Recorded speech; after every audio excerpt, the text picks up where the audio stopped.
Good evening, students. Good evening, everyone. It is 5 o'clock Nigerian time and the scheduled time for this class to take off.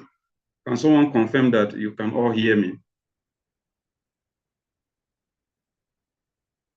Yes, we can hear you. Welcome. Oh, that is great. All right.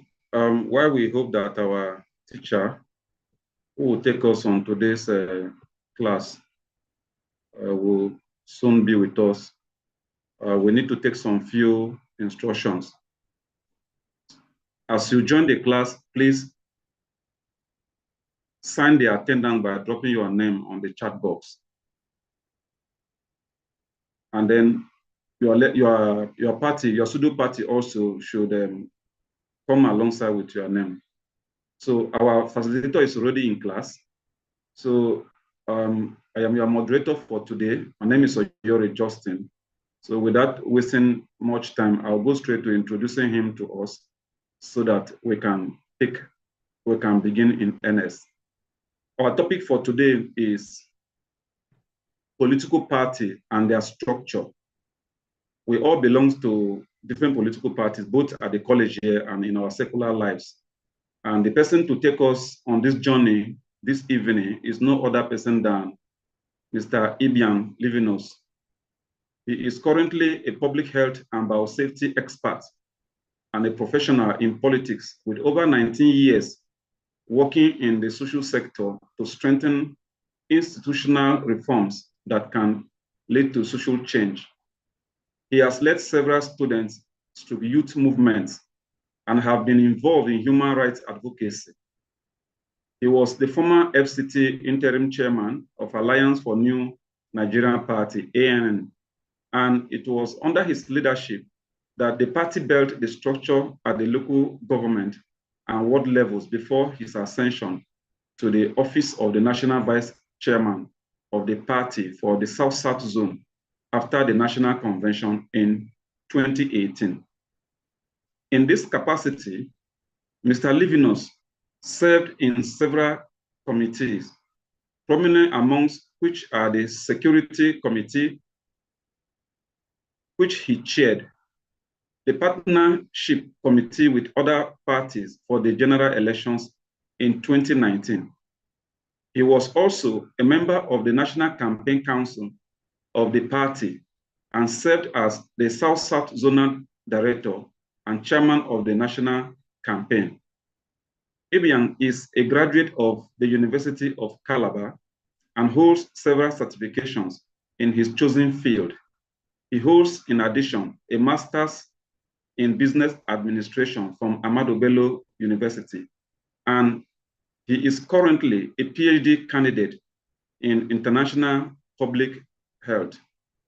Ladies and gentlemen, pay attention and join me as I welcome our facilitator, Mr. Livinus Ibian. Sir, I yield the mic to you. You can hear us. Thank you.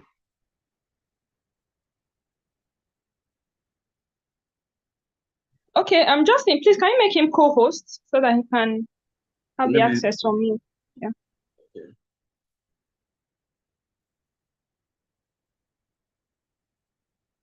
Right. So if you can hear us, you have the floor. Thank you very much, Justin Uyore, for that moderation and for that intro. Thank you. I appreciate you. Let me take this opportunity to once again appreciate the leadership of the Electoral College under the able guidance and leadership of my dear good friend and brother. I call him Senator Kunle Lawa.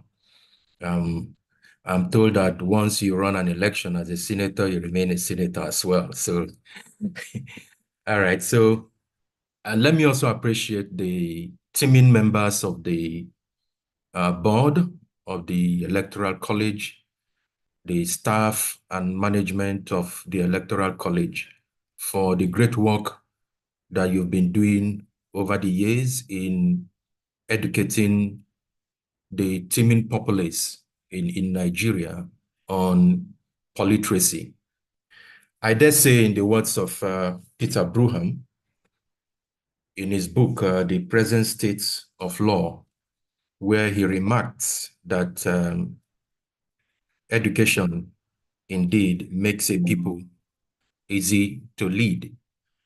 And this is largely for the simple fact that when people get educated, they imbibe the values, they imbibe the etiquettes, they become empathic.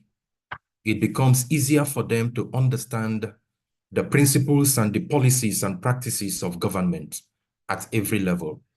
This is what education does to a citizenry. And so Peter Bruham, in his book, The Present State of the Law, captured that very succinctly. And it is on the basis of that that I cherish the work that the Electoral College is doing in Nigeria.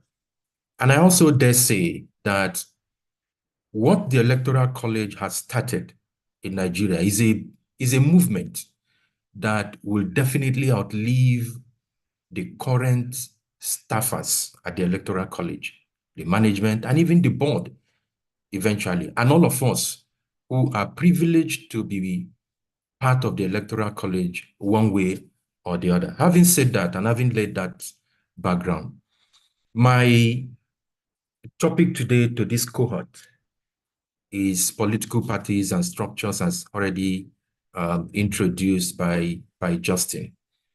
And I will begin my session by providing some sort of historical background and then try to connect the pieces, political parties and structures. I am really very excited that while at the Electoral College, participants at this very lecture are assigned to different pseudo-political platforms, which of course images the current political structures we have in the country. And this is to make it more realistic and for people to be able to connect with the real issues in politics. And so I want to implore you to work with me as I walk us down memory lane and try to connect the dots. So political parties and structures. As a background, it's important to understand that political parties are very fundamental to every democratic process. There can be no democracy without political parties. In fact, it is just like building roads when you know there are no vehicles. So the reason why we have roads is because we have anticipated that there will be vehicles to ply those roads. So political parties are those vehicles. What do political parties do? As vehicles, they take us from one destination, from one point to our destination. So for political parties, the parties are the vehicles through which the leadership of this country at all levels gets birthed. And that is because the parties take its members from one point to the various offices that exist in the country.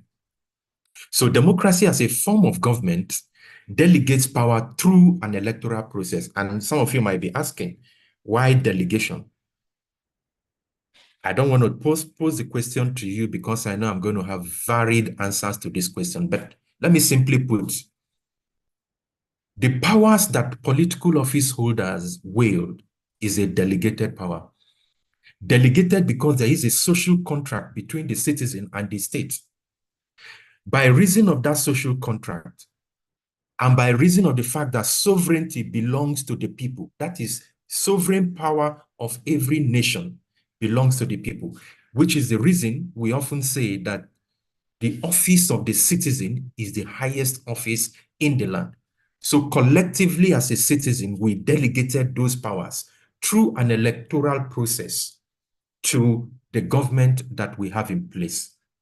It is also the reason why the top view, often referred to in the American political system, clearly says that in every electoral process, the people get the kind of government that they deserve. So the big question is, if you know that the kind of government that we'll get is the kind that we deserve by reason of our action, it therefore implies that we need to take those rightful steps in the course of our electoral process to bet the kind of government that we deserve, the kind of government that will serve us. The history of political parties in Nigeria goes as far back as the British colonization of our nation. Let me also say that Herbert Macaulay, the grandson of Bishop Ajayi Crowther, formed the first political party in Nigeria, the Nigerian National Democratic Party, in 1922. Now, historically, the development of political parties in Nigeria dates back to as far back as 1922, when the Nigerian National Democratic Party was launched. Then came the establishment of the Nigerian Legislative Council to provide some sort of political space for participation by indigenes. At that time, franchise was only limited to the cities of Lagos and Calabar. So these were the places where people can actually cast their ballot and participate in the governance, in the determination of who governs the country, as it were. A more vigorous process of party formation was initiated with the formation of the Nigerian Youth Movement in 1938, and subsequently the National Council of Nigeria and the Cameroons, the NCNC, in 1944, still under the leadership of Herbert Macaulay. Then came the Action Group, which emerged in 1948, while the Northern People's Congress, NPC, was established in 1951. Please note the dates that these political parties were established, so that helps you to appreciate how far we have come to where we are today. These parties constituted themselves as political expressions of ethno-regional associations, with the Action Group in the West evolving from a Yoruba cultural association, which of course was named the Egbo Omo Oduduwa. And then we have the Northern People's Congress evolving from the Northern Cultural Association, the Jamia Mutaning Arewa, and then the Nigerian Congress of Nigerian Citizens, which started as a national party but later narrowed its social base to a cultural association, the Igbo State Union of the Southeast. I'm sure you can see how the blocks, the political blocks, are building up. So we have the Eastern Bloc, we have the Northern Bloc, and then we had the Western Bloc. The Western Bloc controlled by the Action Group, the Northern Bloc by the NPC, the Northern People's Congress, and then the NCNC controlling the Eastern Bloc, what we call the COR states at the time, Calabar Ogoja Rivers, because it spanned down to the deltas, some part of the deltas. These ethno-regional elite blocs struggled against each other in configuring the politics of the First Republic as a contest for hegemony by the elites of the major ethnic formations. Of course, this is not far-fetched given the manner in which the parties have evolved. Now, there are power-sharing arrangements and in the First Republic, and the whole idea is to ensure that there is dominance at some point at the national level. So during the 1959 elections, no single party, and I quote, no single party, that's why I put that in blue, was able to win the majority of votes at the center. What then happens? The NPC then decided to join forces with the NCNC to form the national government. So you see, there was a coalition, an alliance. And if you can cast your mind to what happened in 1998, for some of you who were at least of age to know what happened at the time. But of course, I'm sure you also will appreciate what happened in 2015. It is similar to what I'm referring to now. So it was there before, and it was reenacted at these two historical periods of our life. In 1998, it's important to know that the party, now known as the People's Democratic Party, was a coalition. It was a coalition of several other parties that came together to form the PDP, with the PDM being the major, backbone of the People's Democratic Party. The PDM is the People's Democratic Movement, which was formed and led by the late General Shehu Musa Yaradua. Now, In 2015, you will agree with me that the APC was able to clinch power from PDP because there was a coalition of a section of APGA, a coalition of ANPP, a coalition of the, what's the name now? The party in the West. Sorry, if I remember that, I would mention. So they came together to form what we call the APC, and that was how they were able to wrestle power and maintain power at the center. So this brought Abubakar Tafawa Balewa in as prime minister and Nnamdi Azikiwe as the governor general, as he then was on independence in 1960.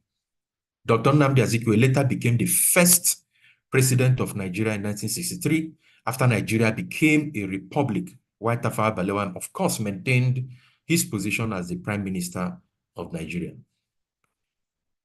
It's also instructive to note that there was massive electoral fraud in the 1964 and 1965 elections, which of course precipitated a political crisis that led to the collapse of the First Republic. Please note what caused the collapse in the First Republic. Massive electoral fraud. And we still have electoral fraud till today. So it has not stopped. Now, this dissatisfaction in the system led to the splitting of NCNC and the Northern People's Congress. Remember, they came together to form an alliance to be able to clinch power at the center. But then they couldn't stay together because of some disagreements. Now, as a result, NCNC joined forces with a faction of the Action Group from the West, led by Obafemi Awolowo, to form the United Progressive Grand Alliance, UPGA, while the MPC, on the other hand, joined forces with the remaining faction of Action Group, which was led by Samuel Ladoke Akintola, to form the Nigerian National Democratic Party, NNDP. And then, of course, you recall that the Civil War broke, and then we had the entry of the military into Nigerian politics.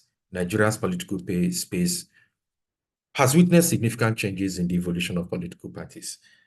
Now, I call the military incursion into politics, which happened in 1967, as a blackout.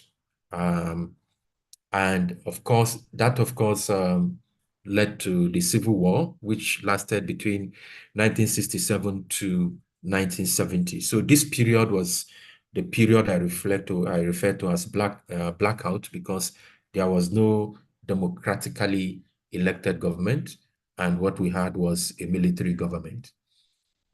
Now, then came political developments in the Second Republic. In the run-up to the Second Republic, 150 parties were announced. About 50 of them were fully constituted as parties, out of which only 18 were able to feel that they had any chance of meeting the imposed conditions and submitted their applications. Only 18. The states, that is the Nigerian state, recognized only 5 of them in 1978. And these were the National Party of Nigeria, NPN, the Unity Party of Nigeria, UPN, the Nigerian People's Party, NPP, People's Redemption Party, PRP, and then the Great Nigerian People's Party, GNPP. So these were the 5 political parties recognized by the Nigerian state. In 1979, the then 1979 Constitution banned independent candidates from contesting elections and outlawed regional, ethnic, religious, and extremist political parties. And of course, the reasons for this, I'm sure you already all know. One dominant party emerged from the transition process in 1978, and that was the National Party of Nigeria, with its roots in the regional politics of the First Republic. Don't forget that this is an evolution of political parties to where we were at the time in 1978. The founding fathers of the NPN systematically waxed a coalition from the segmented and disparate fractions that constituted the Nigerian political class. All efforts towards building a hegemonic party did not bear fruit because of when you have strange bedfellows, there is always a tendency that they don't agree on a number of issues.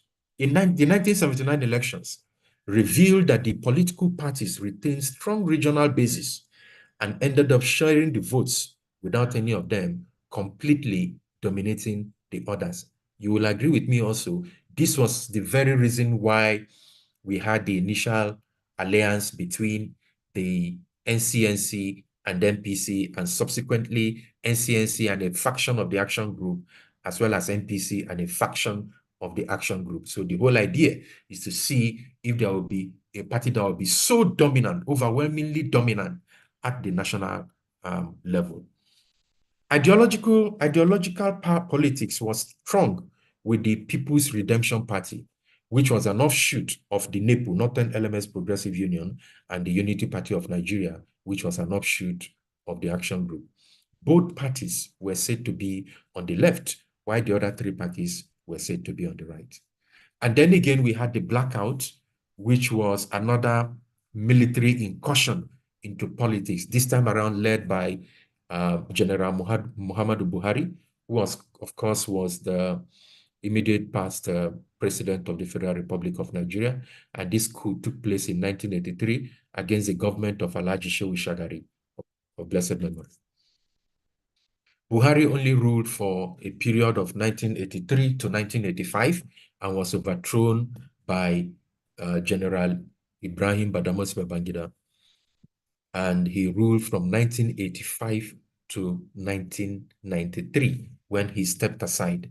I'm sure some of us must have read about the events of the 1993 elections. But if you haven't, this might, of course, be an opportunity to get, a sneak peek into what happened at the time. So that gave birth to what we call the Third Republic. The Third Republic never witnessed a flurry of activities like what we had in the First and Second Republic. We had the Third Republican Constitution, which was drafted in 1989, and then the establishment of new political parties, which were later banned by Ibrahim Babangida's government. His government then established two political parties, the Social Democratic Party, SDP, which was, of course, considered to be slightly to the left, and then the National Republican Convention, which was considered to be slightly to the right. When elections were held in 1993, the very famous and popular elections a lot of us have heard about took place in June 12, 1993, and are judged to have been won by Bashirun Moshood Kashimawo Abiola of the Social Democratic Party. Babangida annulled that election, and this precipitated the collapse of the Third Republic. Of course, the Third Republic collapsed before it even took off. Okay, so this was what happened. Babangida having ruled for this period, and having annulled the election, there was several pressure because the people were already tired of military regime and wanted him to leave the scene. And then with the annulment of the election, the pressure became so much. And what he did was to now establish what you call an interim national government, which was, of course, alien to the Constitution of the Federal Republic of Nigeria, which, of course, has been amended as of today. And the head of that interim national government was some very elder statesman, very respected gentleman, Chief Ernest Shonokan, was appointed by Babangida to head the interim national government while he stepped aside from government. So that was how Buhari and Babangida left office. But then something happened.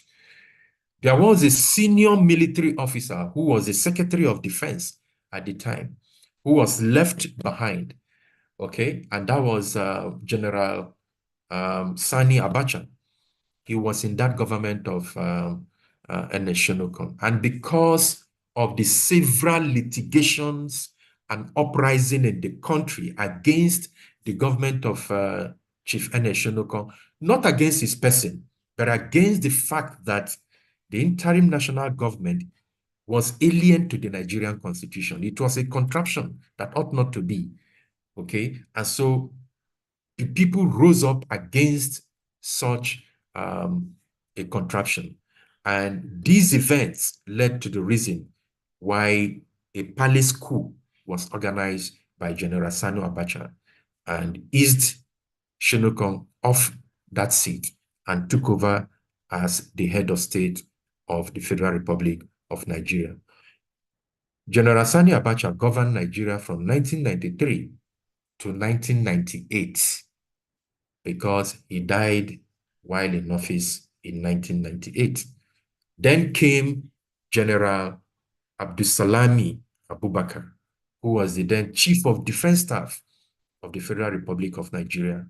And he took over after due consultation with some elders of this country as the head of state. And then he midwifed what we call today the Fourth Republic and the Nigeria of today. The Fourth Republic was initiated through the 1999 Constitution. So for its first election, the Independent National Electoral Commission, INEC, recognized only 3 political parties: the People's Democratic Party, the All People's Party, and the Action for Democracy, AD.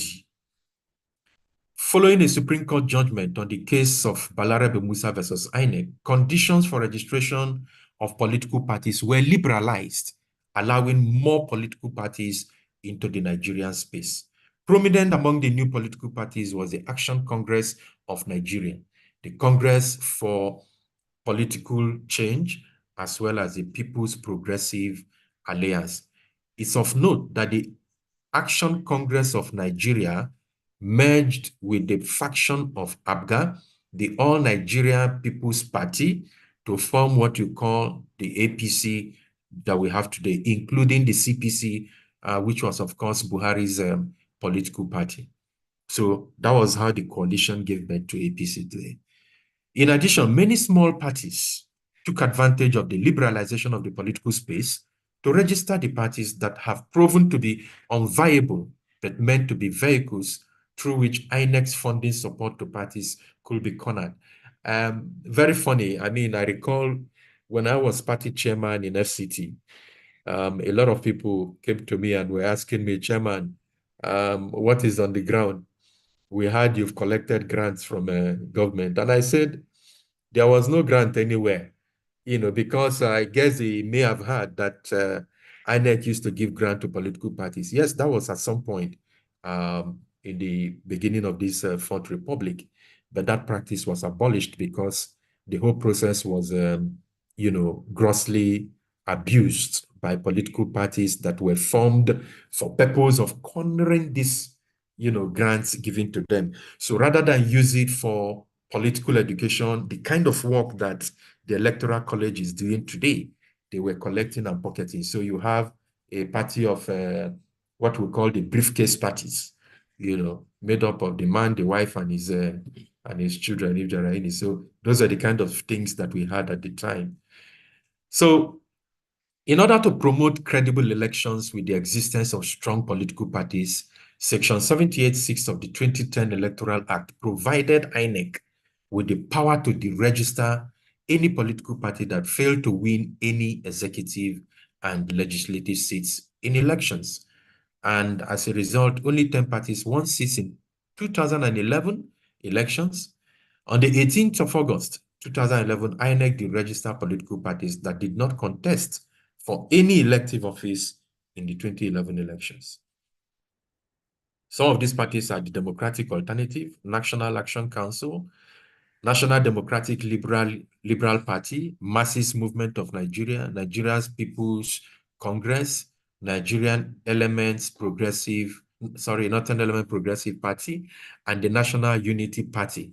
This was, of course, contained in the Daily Trust newspaper of 19th August 2011, page 3. So you can refer to that newspaper online and you see all of the political parties that were deregistered by INEC by reason of the fact that they did not participate in the 2011 elections.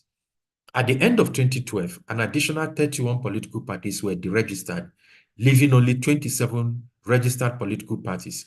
A full list of these, of course, is in the archives of INEC if you want to research to know some of this. Now, I've given us the background to political party evolution in Nigeria. Now, for us to understand the structures of political party, it's imperative for us to understand the political landscape and system in Nigeria that provides or allow the enabling environment for political parties to thrive. There are a substantial number of critical stakeholders in the Nigerian political landscape. It's important for us to know this because as a political party, you are not limited in terms of the critical stakeholders you can engage with, because every political party seeks to mobilize the cream of the people to join their fold so that they are guaranteed of electoral victory and of course are guaranteed of ambassadors, people who will carry the message, the programs of the party down to the lowest level and to different political groupings. So there are a substantial number of critical stakeholders. And who are these stakeholders? From our stakeholder analysis that have been conducted, we have politicians, we have political parties, political movements, we have the electoral systems, the electoral umpires, the anti-corruption crusaders, the electorates, we have the judiciary, we have the legislature, we also have the executive. We have traditional institutions, we have pressure groups, we have civil society organizations, and of course, situation rooms. And then more recently, we have some group of people who call themselves technoticians, who have also joined the list of critical stakeholders we have in the country. So, what are political parties? Of all that we've said so far, given the evolution of political parties from 1922 to date, I'm sure we can define what political parties are. But for ease of what we are doing today, I'll go ahead to just lay out what is a more general definition of political parties. A political party is defined as an organized group of people with at least roughly similar political aims and opinions that seeks to influence public policy by getting its candidates elected to public office. This is summarily what a political party is. And it is important to know that political parties are deeply and durably entrenched in specific substructures of the societies. And why so? For a sustainable and well-functioning democracy, they link the government institutions to the elements of the civil society in a free and fair society. And finally, they are necessary for the functioning of any modern democratic political system. So this is why political parties are very, very, very important. So what do political parties do? Political parties solicit and articulate public policy priorities, civic needs, and problems. What do I mean? The civic needs are the needs of the Nigerian people. There are also problems that the Nigerian people face. What political parties do is to feel the pulse of the people and craft policies and programs that the government can actually implement to better the lot of the people. Political parties socialize and educate voters and citizens in the functioning of the political and electoral system and the generation of general political values. I will ask you, distinguished students of the Electoral College, how many of you have seen political parties play this role in Bullet 2? I'm sure you can have your opinion with respect to all of this. And it's because there is a huge void which was supposed to be filled by political parties that the Electoral College was giving birth to now bridge that gap and provide political literacy to the Nigerian people. Political parties provide a balance of opposing demands and converting them into general policies, or it balances opposing demands and converting them into general policies. They activate and mobilize citizens to participate in political decisions and transform their opinion into viable policy options. They channel public opinion from citizens to government in that they articulate the views, the perspectives of citizens and put them in a format that the government can actually act on. And I must say that the views of the people may not necessarily come through the legislative channels, as it were, because the reason why we have representatives in the legislative chambers of whether the National Assembly or the State Assembly or the local government council is for representation, so that the people are able to convey their views, their opinion about government programs and policies to the government.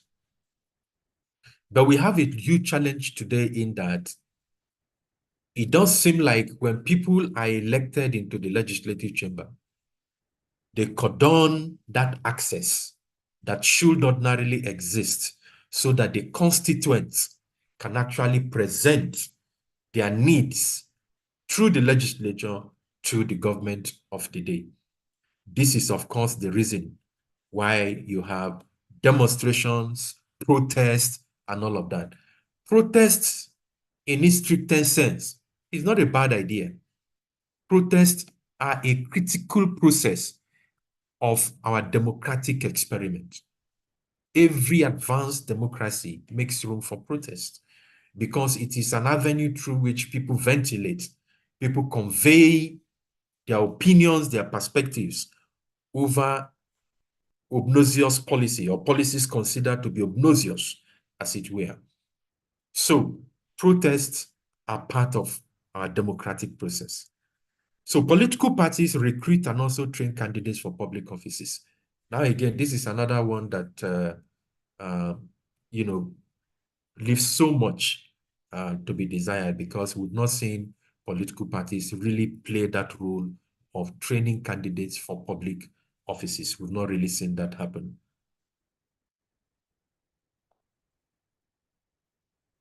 For every political party, there are what we call operational imperatives. So to be able to perform all of these functions that we have identified for political parties, these operational imperatives must come to play. And what are they? There has to be, first of all, let me say that these operational imperatives are derived from the Constitution. So if you go back to the 1999 Constitution as amended, and you start reading from Section 2 down to Section 4, Section 2 of the Nigerian Constitution clearly established the directive principles of state policy.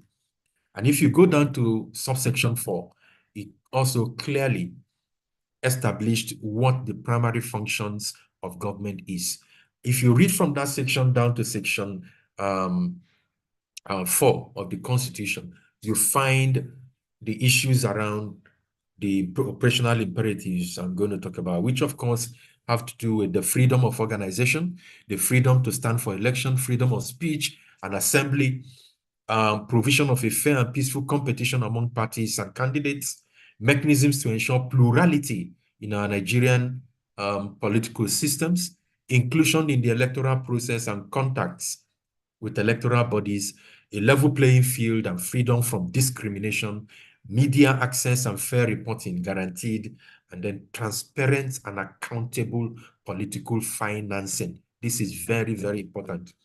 And one huge function that our independent national electoral commission hasn't really done well in monitoring party finances and demanding accountability from political parties.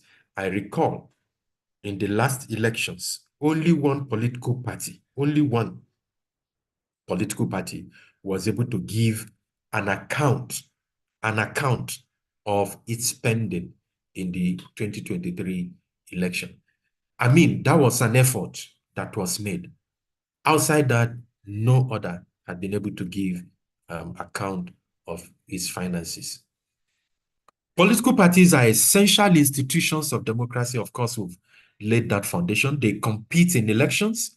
and offer citizens a choice in governance. That is what it is supposed to be. But is that what we actually have?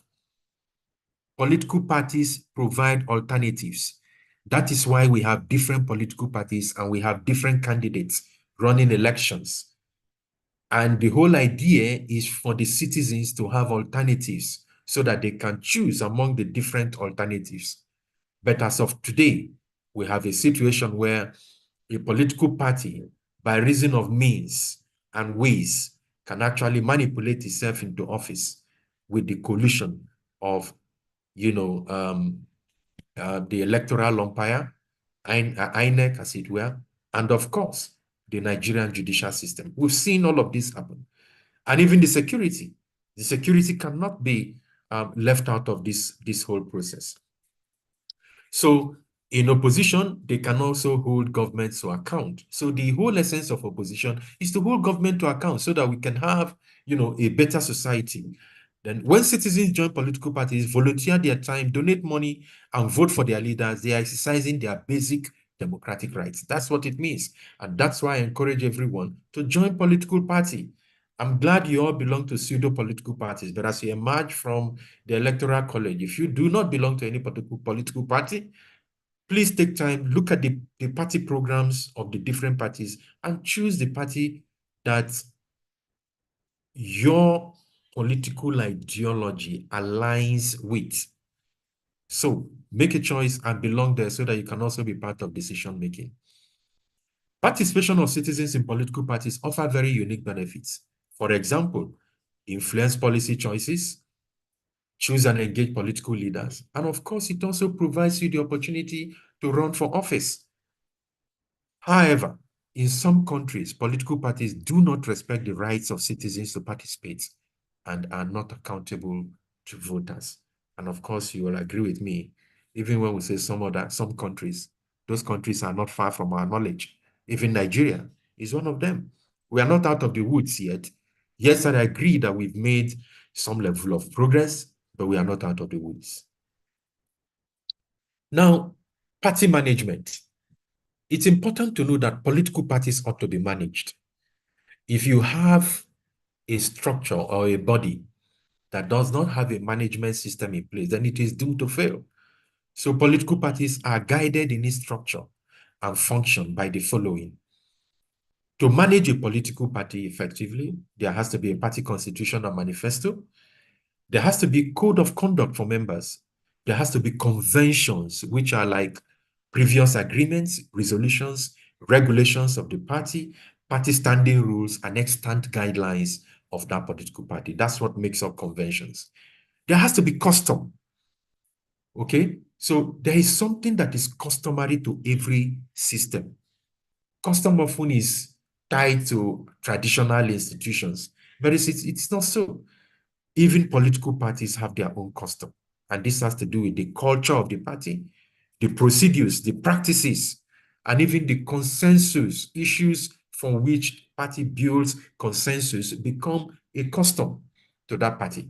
So you could see members referring to it, oh, we had a consensus on a particular matter on so time.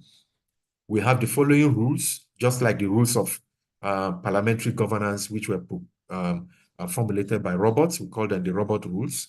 They have become customs, okay, of the legislature. So political parties have customs. And then we have judicial pronouncement. As you know, judicial pronouncement lay the foundation for political jurisprudence in Nigeria. And so when you have such judicial pronouncements, they become the basis, okay, for certain decisions in our political systems. Then we have the electoral laws. We also have the Constitution of the Federal Republic of Nigeria, which is the ground norm from which every other constitution draws its inspiration. And that is why anytime there is conflict in an organization or a political party, reference is made to the Nigerian Constitution because the Nigerian Constitution is supreme. And it says, this constitution is supreme to the extent that if any other law is inconsistent with the provisions of the constitution, that other law shall, to the extent of our inconsistency, be null and void. That is a proviso in the Constitution of the Federal Republic of Nigeria as amended. And that gives it the finality of the powers by which determinations could be made on any matter. Now, having said that, let us come to the crux of the matter, the structures of political parties. What are these structures that people have been talking about?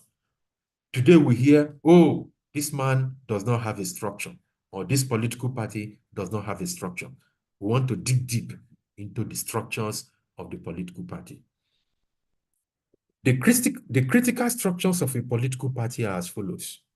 We have the World Executive Committee, we have the World Congress, we have the Local Government Executive Committee, we have the Local Government Area Congress, we have the Senatorial District Executive Committee, the Senatorial Congress, we have the State Working Committee, we have the State Executive Committee, we have the State Party Congress, the Zonal Working Committee, the Zonal Executive Committee, the Zonal Congress, then we have the National Working Committee, the National Executive Committee, we have the BOT, we have the National Caucus, and then we have the National Convention, which is the highest decision-making organogram of every political party, the National Convention. Ladies and gentlemen, this is what the structures of a political party is or are. So when you hear people say, what are the structures of a political party? It is basically how the party is structured in a way that it has presence in every nook and cranny of this country, down to the world level. Down, in fact, some have community structures. That is exactly what structures are in a political party. And there are importance to all of this structure as we move along. Just follow me. What are the functions of these structures of political parties? I will not speak to all of them. I will try to speak to a few just to give us an idea of what it is so that we can allow room for questions and answer. So we have the World Executive Committee.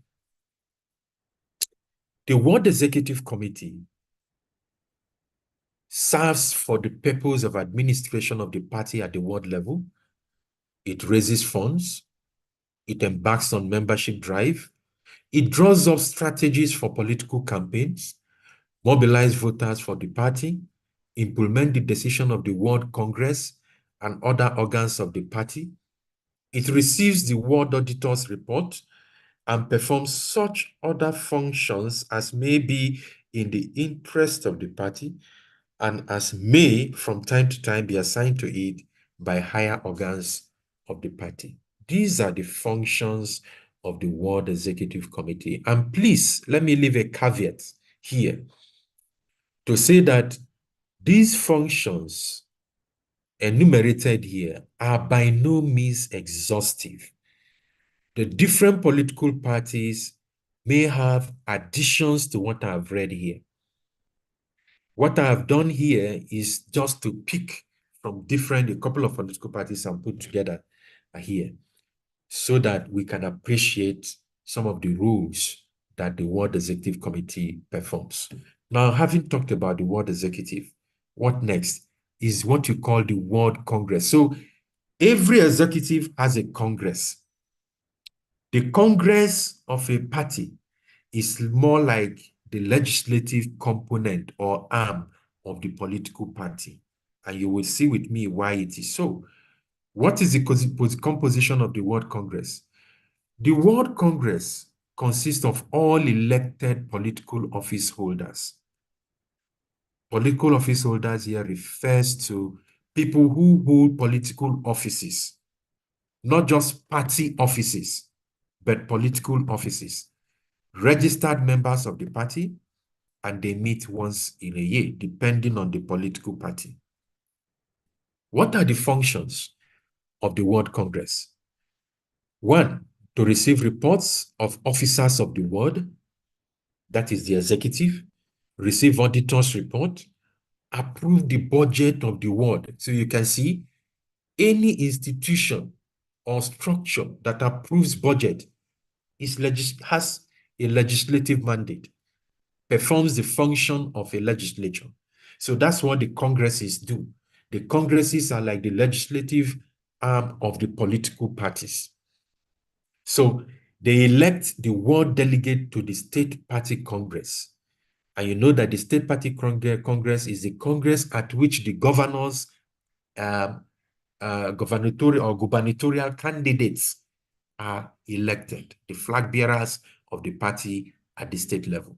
It's at the state party congress. So the delegates are elected from the ward. It conducts primaries for the ward elections and carry out such other functions as may be in the interest of the party. That is one. Let's go to the other. We also have the local government executive committee. It performs all the other functions, but at the local government level. Okay? It employs secretarial staff for the local government branch of the party, and then it provides strategic and effective communication between wards and local government.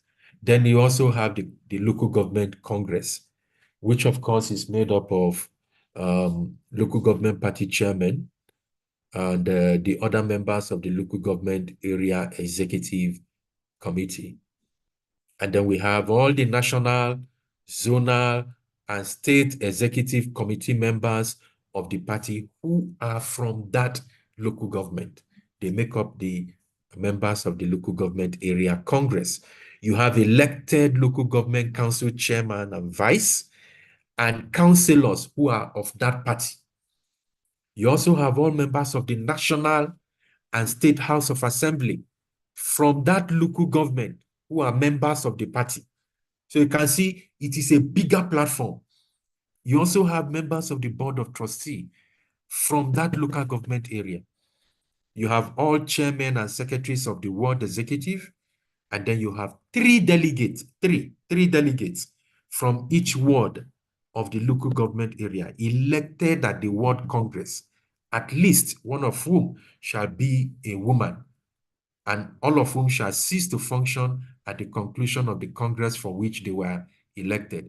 Why did the party make that provision for women to be part of the three delegates? This is for purpose of gender balancing. So there are gender dimensions in politics and in our electoral system, and we need to begin to engage these gender dimensions to ensure that we have more women folks, contesting not just elections into public offices, but also elections into political party positions. It is no more a good idea to have a position of woman leader in a political party, as if that is the only position that a woman can occupy.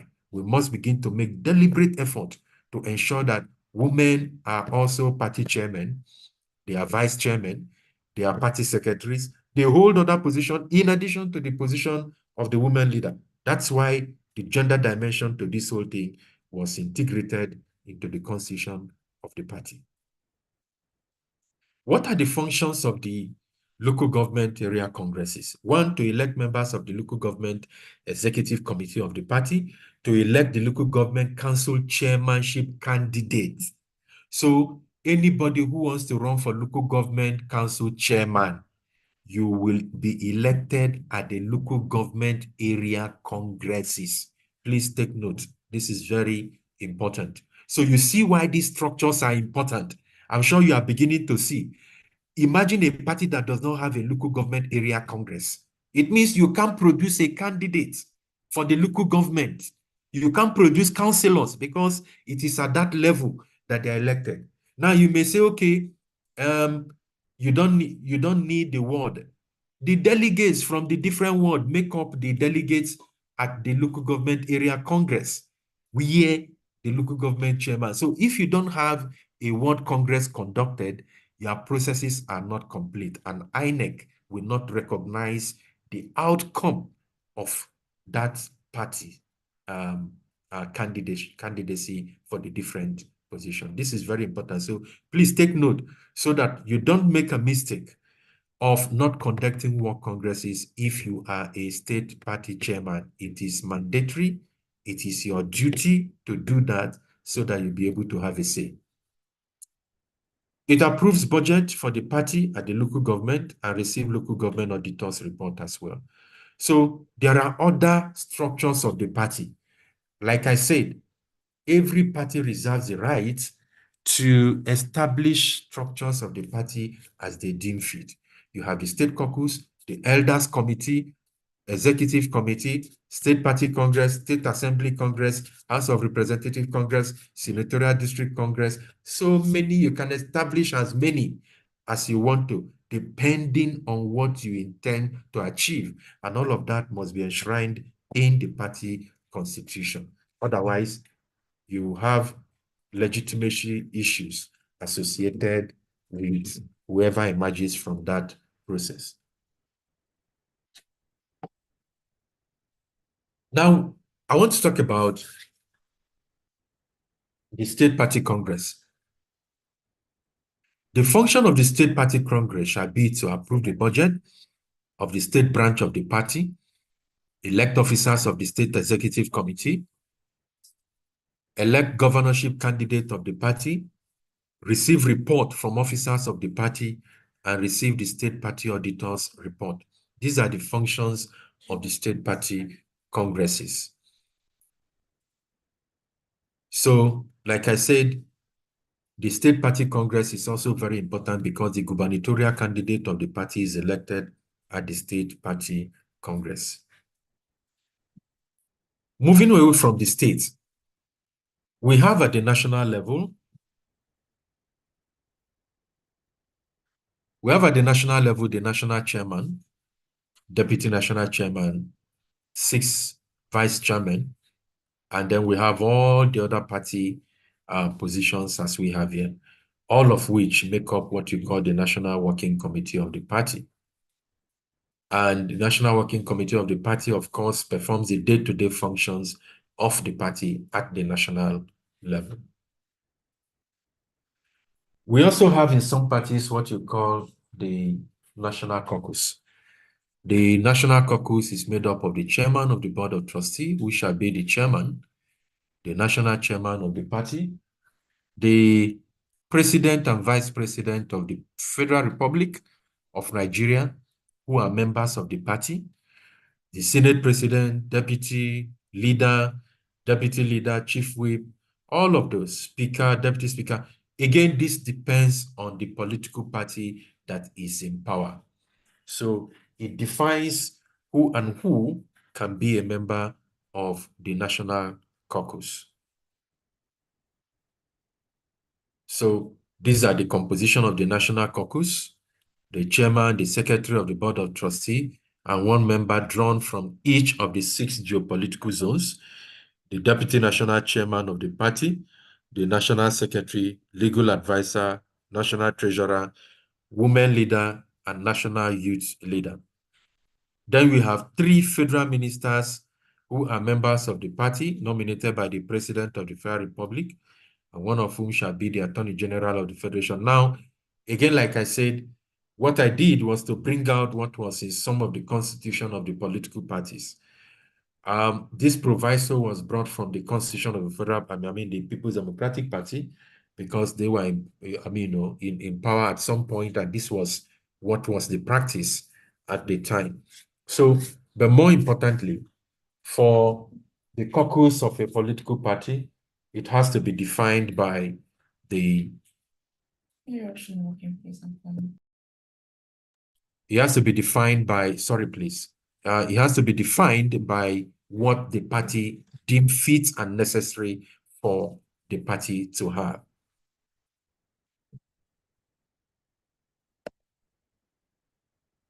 What are the functions of the National Caucus? The National Caucus serves to harmonize relationships between the executive and the legislative arms of government and coordinate the activities and those of the party. And secondly, to consider, review, and advise on policy issues and programs of government. So that's what the caucus, does. We also have what we call the legislative caucuses. And I'm sure, of course, you may have heard, but if you haven't, it's important to know that within the National Assembly of the Federal Republic of Nigeria, we have the legislative caucus. The major function or task of parliamentary groups in the legislature is summarized as follows. One, the legislative caucus of the parties choose floor leaders and presiding officers. I'll give an example, very practical. So, when the Senate president is elected and the deputy Senate president is also elected, and don't forget that these key positions usually come from the party with the majority of seats. Now, there are other positions in the National Assembly for effective management and governance of the legislature. We have the majority leader. We have the deputy majority leader. We have the minority leader. We have the deputy minority leader. We have the majority chief whip. We also have the minority chief whip. These positions that I've just mentioned are determined by the National Legislative Caucus of the party. For instance, the minority party in the Senate is the Labour Party. Okay? It is the Labour Party caucus, that is those people who are members of the Labour Party, that determine who will be the minority leader. That is usually how it is done. So they meet at the legislative caucus, agree on who that person should be, working in tandem with their party leadership, and then present the names to the Senate president. And then the Senate president then reads the name on the floor of the House, and the House then moves for the adoption of those names. The same applies to the majority leader, the majority chief whip, and other positions. So those positions are determined by the legislative caucuses.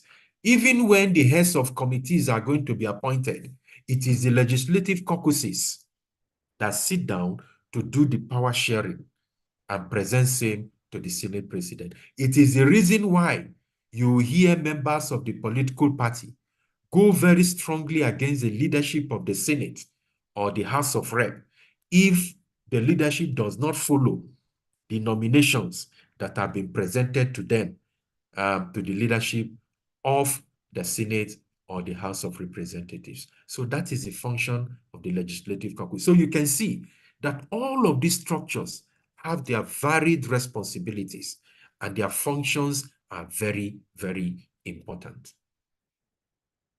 Now, we have what we call the NEC. The NEC is the National Executive Committee of the party. It is a much bigger structure and bigger than the National Working Committee. The Working Committee, like I said, performs the day-to-day function. But the NEC is bigger than the Working Committee, and it contains all of these offices you are seeing here. So beyond those who have been elected to run the affairs of the party at the national level, you also have the president of the country, vice president, senate president, speaker, provided they are members of the party. You also have governors. Governors, all the state governors who are members of the party also make up what you call the neck of that party. So you can see it's a bigger structure. This is where policy, matters of policy, are determined. So you have this. The NEC convene the National Convention and appoint a convention organizing committee, which shall then circulate convention information in advance and ensure that the concerns of the members are reflected on the agenda. They carry out the decisions and structures of the National Convention. They supervise and direct the work of the party and all its organs, including the national, zonal, state, and local government organs of the party. So the NEC has overriding powers. And where necessary, they can dissolve, excuse me, the NEC can dissolve a state executive committee and appoint a caretaker committee to run the party until another executive is elected. Prepare reports and budgets for approval by the National Convention. Remember, I said earlier that the State Party Congress, the National Convention, the local government area congresses, the world congresses all serve as a legislative arm of the party. We also have the Board of Trustees. This is another structure of the party, and every party determines the composition and membership of their Board of Trustees. So I don't want to bore you with that of a particular party from which I have, put this together just for purpose of illustration. And of course, there are functions circumscribed for the members of the Board of Trustees. Then we have the highest organ of the party, which is the National Convention. So you can, I'm sure some of you who have witnessed the National Convention of some parties, you see that they are a big deal because this is where the presidential candidate of the party emerges from. He emerges from the National Convention. The election of party officials at the national level also happens at the National Convention. The amendment of the constitution of the party also happens at the National Convention. So this organ is the most powerful organ of a political party, and it has its composition. Again, this differs from party to party. It also has its function, and key among which is the election of the presidential candidate of the party. That is one. It can also elect or remove the national officers of the party. So the officers of the party are elected at this level. There are many other functions of the convention. They are all there. So these are the functions, just a summary of what we have there. So, ladies and gentlemen, these are the structures of the political party. So when you hear structure, don't fidget, don't panic. This is exactly what we are talking about. And I'm sure that we all have learned from the political party evolution in Nigeria. We've also seen the different political party structures. And I can tell you, there are other political party structures. There are partnerships that political parties can enter into. There are mergers. Political parties can go into merger. There are coalitions, e.g. the COP, what we call CUPP, Coalition of United Political Parties. So these are all structures that exist, political party structures that exist within the Nigerian landscape. And of course, you can think about, others as you research and as you continue to read about political party developments in Nigeria. So ladies and gentlemen, I will stop here and thank you for listening. These are some of the references from which, of course, these lectures have been put together. So thank you. I will pause and take questions. Justin, over to you. Wow. Thank you so much, Mr. Livinus, for this excellent and powerful delivery on the structure of political party and what political party entails. Yes, students, there you have it. You've all heard. It is time now for your questions. I'm sure that while you were listening, you had prepared your questions. So in our usual culture, we will take questions from the chat box and vis-a-vis those of you who have questions to ask by raising your hand. So if you have any question, indicate by raising up your hand and I will unmute you to ask your question. Alternatively, you can drop your questions on the chat box and I'll pick them and our facilitator will handle them as they come. Okay, questions, please.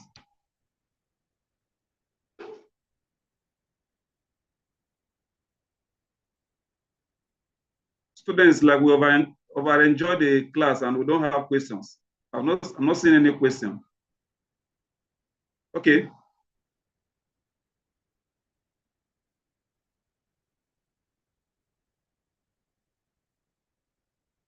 Do we have questions? Okay. I've seen some people who have raised their hands up.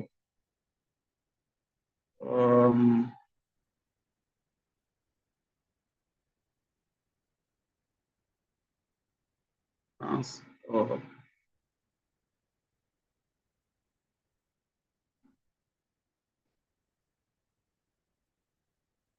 All right.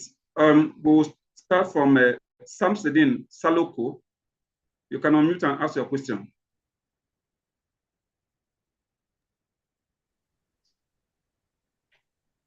Yeah, good evening, everyone. Good evening. Thank you to our facilitator for the day. His session is very enlightening and eye-opening, as always, at the Electoral College classes. So please, I want to ask, is there any constitutional penalties for political parties who fails to carry out their functions as may as we may have in the constitution or the what's it called or the electoral act, like sensitizing the populace about democracy, which I think is key and should be one of the selling point to all political parties if they do. Is there any constitutional penalty for the political parties that fails to carry out these functions? And secondly, what's the correlation between the NNDP of Sir Abat Macaulay and the NNDP of the Third Republic? Thank you, sir.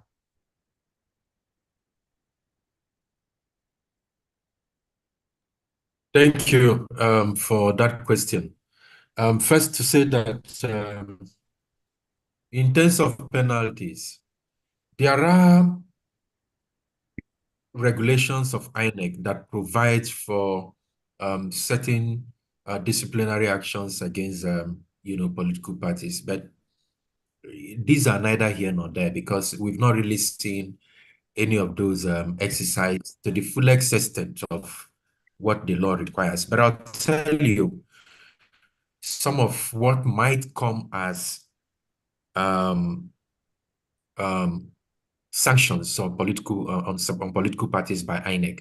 For instance, if a political party does not follow its party regulations or guidelines in the conduct of primaries that happen within the party, this is what happens.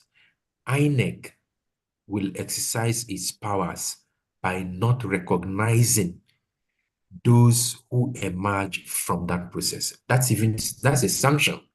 What it means is that if INEC doesn't recognize the outcome of those congresses that the party claimed to have conducted, it means that that party stands the risk of not participating in general elections. So you can see, one way or the other, the sanctions could be applied. But in terms of directly punishing political party, like I said, it's neither here nor there, but there are actions that INEC can take by reason of the fact that political parties do not follow their constitution or constitutional provisions. In terms of sensitization, again, I would tie it to what I said earlier. A political party that fails to sensitize its members on critical functions that they need to perform. Please just say.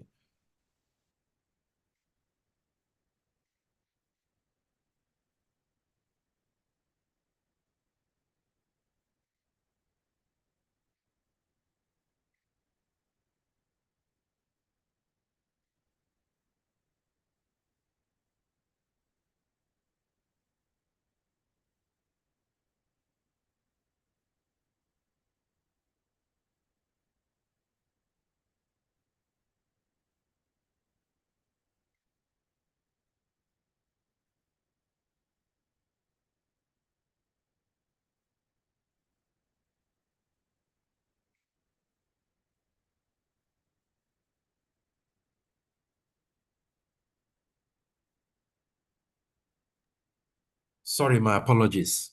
So in terms of sensitization, a party that fails to sensitize its members on party provisions or the actions that they need to take at every levels stands the risk of, being sanctioned either by INEC in that they are unable to participate in the elections. For instance, I recall when I was state chair of the party here in FCT, INEC had conducted an orientation for party officials on the use of DDCs at the Electoral Institute, and we're all there. And the whole idea is for us to go back, at the party. I think I was the national vice chairman at the time. I represented my party at that event, and the whole idea was for parties to go back and disseminate the information, provide the same orientation on how the data, the DDCs, the data capture machines were going to work, because this was at the time that, INEC was preparing to, roll out the use of these we're talking about. But beyond that is also the fact that the party reserves responsibilities to provide sensitization to their members. Like I said, if they don't, they stand the risk of, losing out in some elections. INEC cannot really, hold the party. It is the members of the party that should be more concerned about sensitization of its members so that their members become conscious of why they need to stand by the party and do right by the party. So that's why this sensitization is very important. Thank you. Over to you, moderator. Thank you, sir. Okay, well, the second question, you missed that. Okay. The NNDP. Oh, okay. So, well, those are, you recall we talked about evolution of political parties. So you need to look at the fact that you need to look at how the parties evolved from, we talked about the, from 1922, when you have NCNC to what we have later. Don't forget, you had a mix or alliances from between parties, which of course changed the configuration and structures of the party at some point or the other. So those were what you have currently or in the Third Republic, where an expression of the evolution of the party as a result of the alliances and mergers and, and agreements that were reached between, political parties. Thank you, sir. All right, thank you, sir. Danladi, if you can hear me, unmute and ask your question. All right, thank you, sir, for the enlightening session. My first question is about some scenarios that played out during the last electioneering period, where, especially in my state, where some parties had like parallel party congresses. So I don't know, how is it possible for such parallel congresses to hold, considering that there are clear-cut definitions of the structures or the members that make up such congresses? So how is it possible? And some of those congresses occurred, happened parallel at the state level, not even at the local level. So, and I think INEC also was part of some of those parallel congresses. So how is that possible? And are there measures to check that? Then are there things that clearly define what constitutes anti-party? Because you find out that people in the same party in a different state are being chastised or suspended for similar offenses that other members of the same party in other states, do, and then they go scot-free. Then my last question is, for the minority in the National Assembly, how do they come about distribution of the various floor offices? Do they consider other parties? Because I know that, for instance, in the 10th Assembly, the APC is the majority, but the minority is made up of different political parties. So in terms of distribution of those offices, do they factor in the other parties, or the majority in code among the minority parties will just have their way? Thank you, sir. Very intelligent question. Thank you. Let me start with the last. Truly, they factored in other parties. If you look at the selection of the minorities, because you had the Labour Party, you also have the PDP, which was also in the minority, okay? And PDP had some members. So what they did, they came together to agree on sharing arrangement for, some of the floor positions. So yes, they factored in other political parties. I mean, the minority. That's one. Now, what constitutes anti-party? Anti-party is anti-party. Anti-party is working against your political party, or visibly working against the your party decisions or programs and all that, or decisions of your party. That's anti-party. Yes. So anti-parties are punished in some states, and in some other states not punished. That is typically the Nigerian state for you, where you have double standards in almost everything. That is exactly what happens. And you see, the party is supposed to be supreme in a democratic system, in that, the party is able to exercise muster authority to discipline erring members. But what you have in the Nigerian state is that you have a situation where the political parties have become so weak. They are less than some individuals in the party.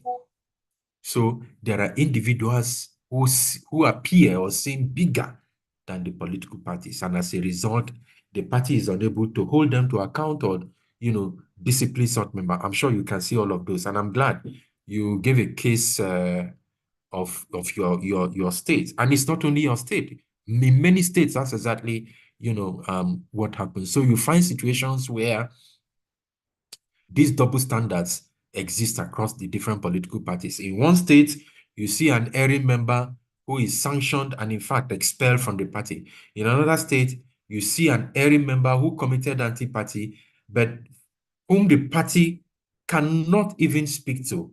Maybe because he's so influential, he is a financier of the party, and so on. Many factors contribute to all of this. It ought not to be so. It ought not to be so. We're supposed to see the supremacy of the party established at all point. And the reason why all of these kind of things can happen is because you have compromised leaders. When you have leaders who have compromised, who have sold their rights and authorities for a morsel, then what you begin to see is instances where the leadership is unable to call people to order or sanction people who have done or seem to have, gone against the decision of the party. Now, the other question you raised again is on the measures to check parallel congresses. Unfortunately, parallel congresses happen. If I tell you there are measures, then we shouldn't be talking about parallel congresses. It means that parallel congresses happen. Despite all of the, mechanisms that political parties have put in place to ensure that they have unified congresses, we still have parallel congresses happen. The reason is because, like I said, in the case of individuals who are able to commit anti-party and go scot-free, it is because either that some of them are the financiers of the party, and as such, whatever they do, the party is unable to discipline them. This is the reason why anti-party happens. So you have a legitimate structure of the party, and maybe you have where you have unresolved issues, and you have two parallel executives. Imagine. So you have situations where, you then have, because of the unresolved disagreements, you have two different executives now organizing parallel congresses. But there is a point, there is a mechanism to check this. Now, when the state party congresses are conducted to elect party officials, INEC is usually invited to such meetings, and there are, established communication to INEC between the party leadership and INEC. So where that happens, INEC witnesses such election and signs off on the attendance. It looks at the attendance to be sure that the attendance at the Congress is in accordance with the party constitution, and then it will sign off, So, and before this happens, there is communication between INEC and the party. So INEC notifies the party of who its representative is going to be. Now, in the parallel congresses, you'll find a situation where whoever attends the parallel congress organized by either a disgruntled group of people in the party, there is usually not a confirmation from the party chair, from the INEC resident electoral commissioner as to who was the representative of INEC in such congresses. So it might just be the party inviting a staff of INEC whom they know to come and be part of that process. And then at the end of the day, they tell you, oh, INEC was at that party. So these are some of the things that happens, because INEC cannot issue two letters of who her representative will be to a political party. So those things exist, and at the end of the day, when the matter becomes a matter for arbitration, they'll begin to look at all the documentation that have been conducted to be able to establish which was actually the authentic state party congress. And don't forget, in such instances, one faction is usually considered for elections, while the others may not. So, which of course usually result in litigations down to the courts and so on and so forth.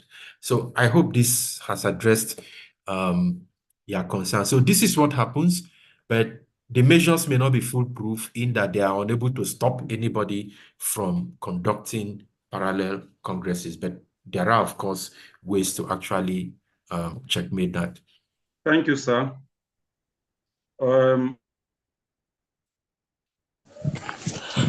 Thank you very much, sir.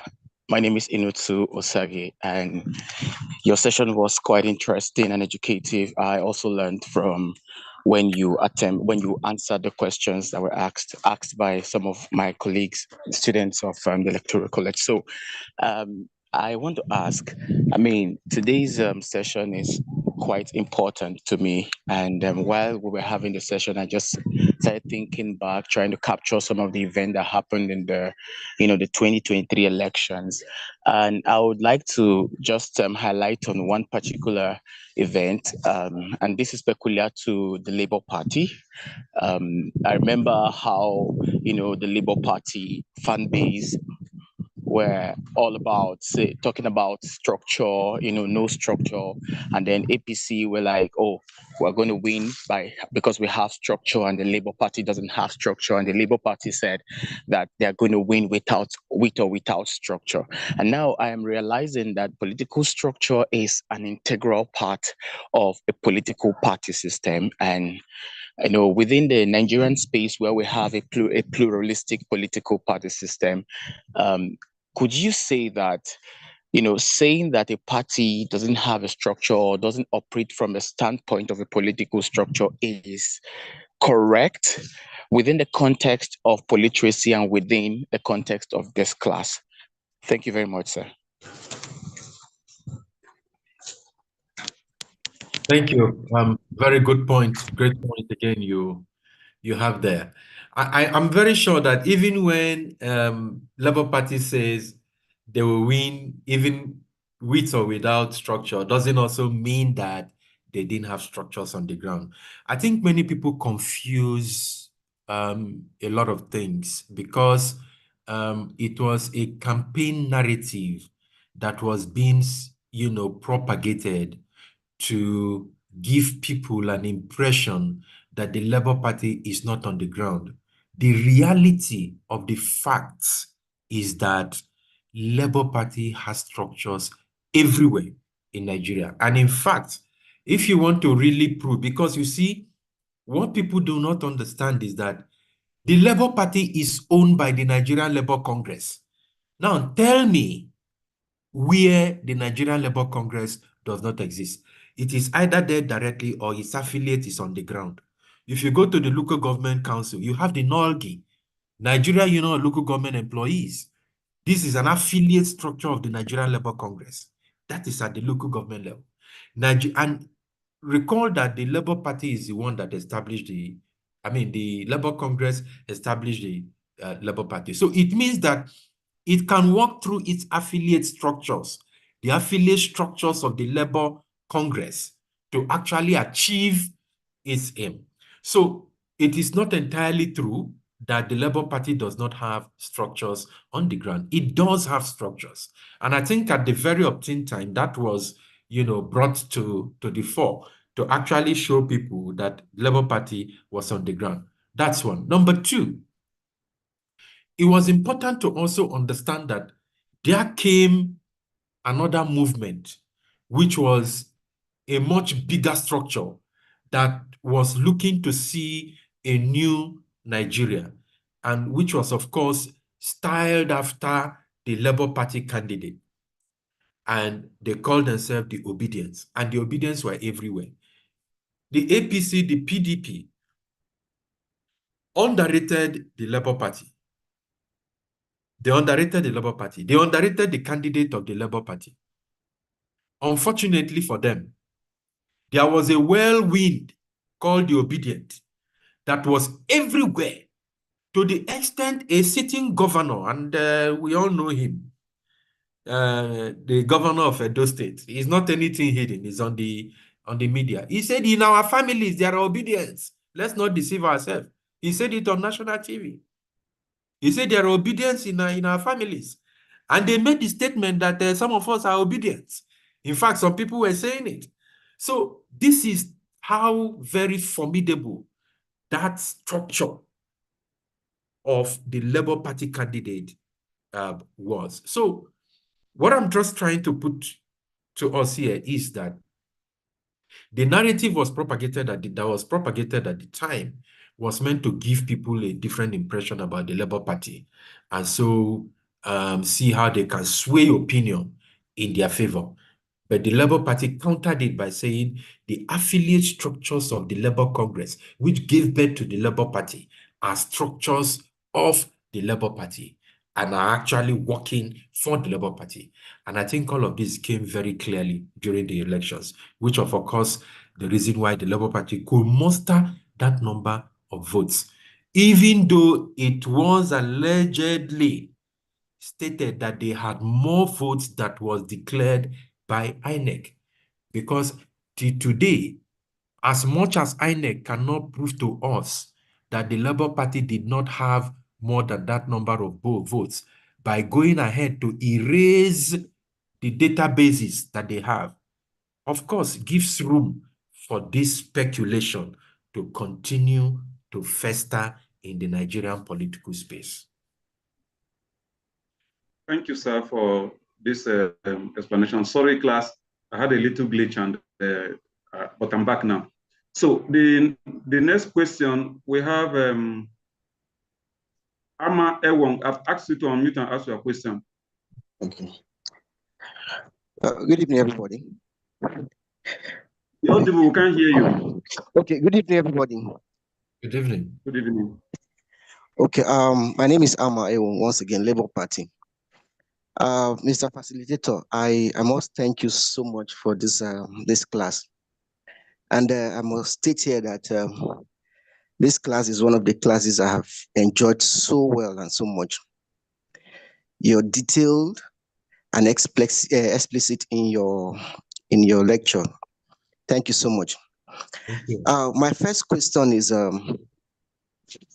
how are the political parties funded? That's number one. And then the second question is, when you're talking about the state, the structures of the party, you talked about what party, what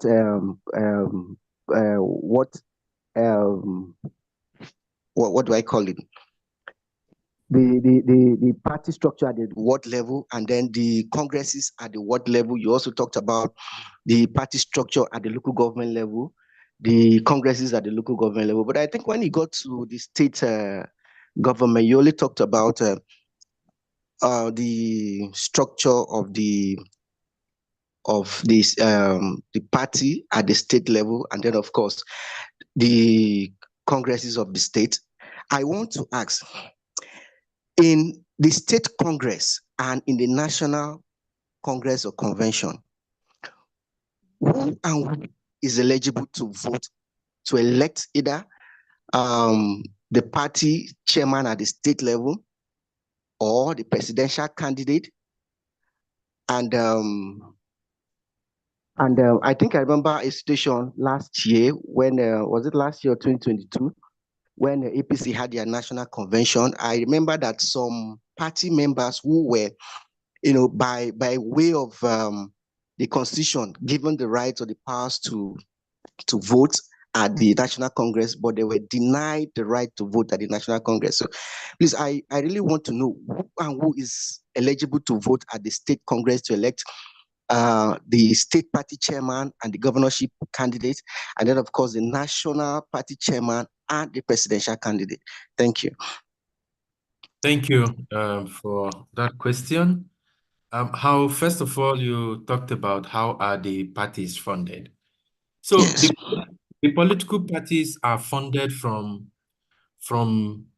by members. They are funded by members. Members fund the party through their dues registration.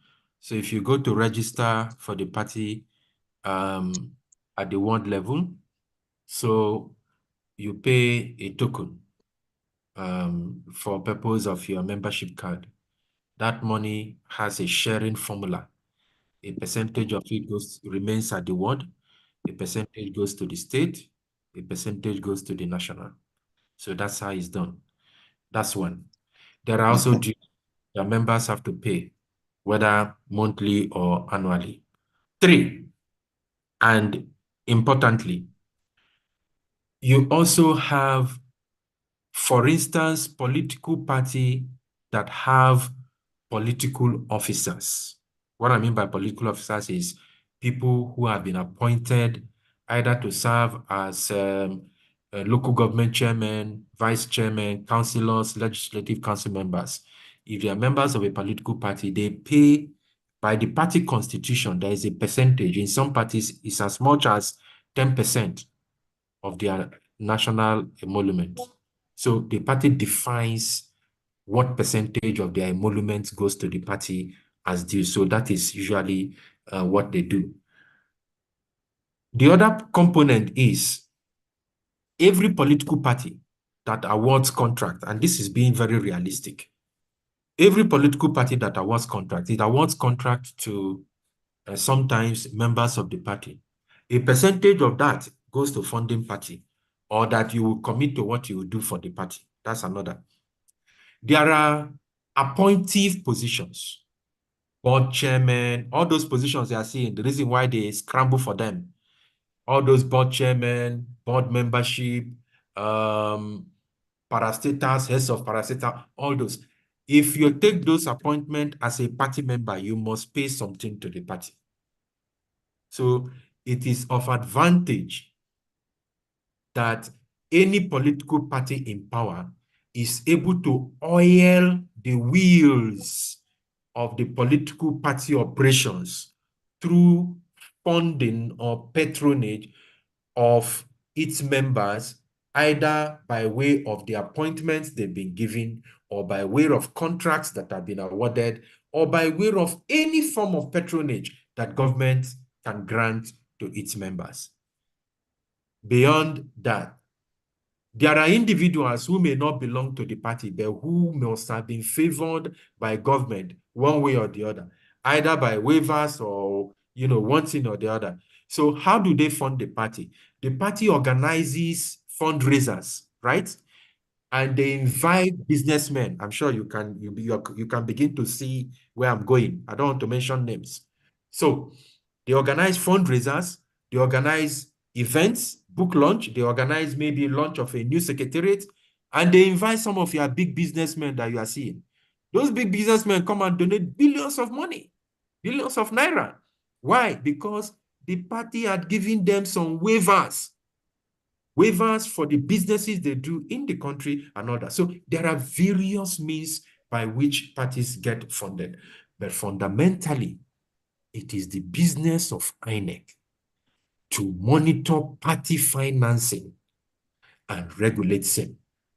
That's one to your question. The second one, who is qualified to vote at either state party congresses or National convention. All those that have been identified as members of the Congress, members of the state party Congress, including the ward delegates. There are delegates from the ward are qualified to vote at the state party Congress. And it is purely a matter for determination by the party based on her constitution. So I cannot sit here. That's why I said what I gave you is an illustration. I cannot sit here and tell you precisely what should be, because APC have our own, PDP have his own, other parties have their own. Are we following? So, but basically it is a determination that has to be made by the party. And I said, everyone who had been defined to be members of the Congress, either at the local government or at the state, is qualified to vote in that. Now, what happened under the APC convention? The APC further defined who can vote and participate in the national convention. So what they did was to grant the convention planning committee to screen out those who are not listed to be part of that process. And this is for purpose of, fairness. I'll give you an example. Because you mentioned APC, let me mention PDP. Years ago, under the PDP administration, certain special advisors appointed by the president were automatic delegates to the National Convention. I want you to see where this is going. Ministers of the government of the Federation who are PDP members have automatic qualification. At the state also determine special advisors who, alongside commissioners, can be delegates to the National. This is as provided for by the constitution of the party. So what that means is that whoever the president favors will definitely win that primary, because look at the number of appointees of the president who become automatic delegates to the convention, in addition to those that the constitution have defined, and including the local government delegates that were elected. 3 of them, 3 per each local government. So this is how those determinations are made. So what happened at the APC was because APC, through its constitution, defined those who should be delegates, and that's exactly what happened. I hope that addresses your question. Yes, please. Please, one last question. I don't know if I'm allowed to ask this last question. Straight to the point, please. Okay. My colleague asked a question about having a party having a parallel elections, and then you also said that in some cases the party writes to INEC, and then INEC delegates their staff to come and monitor the process. So my question is, a situation where another party or the other party, the other faction of the party decides to have its own election different from the main or the mainstream party or whatever it is, and then they invite the staff of INEC who did not get a letter or an approval from the INEC, from the INEC body or commission, to go and attend that election, to monitor the election. Is it right? Should that INEC staff be sanctioned for going to attend a primary that the office did not give approval for him to go and attend? So there are statutory functions of the officers of INEC. For instance, we have the head of political parties and electoral activities. I don't know how he's called, but I used to deal with him when I was state party chairman. What it means is that that person can at the invitation of a political party, attend a political party meeting. It is not as though it is out of place. It's not. It's not out of place. He can decide to attend. He can decide to delegate any member of his unit to attend, provided you invited them, right? The point we are making is that every political party writes to INEC if it wants to conduct elections.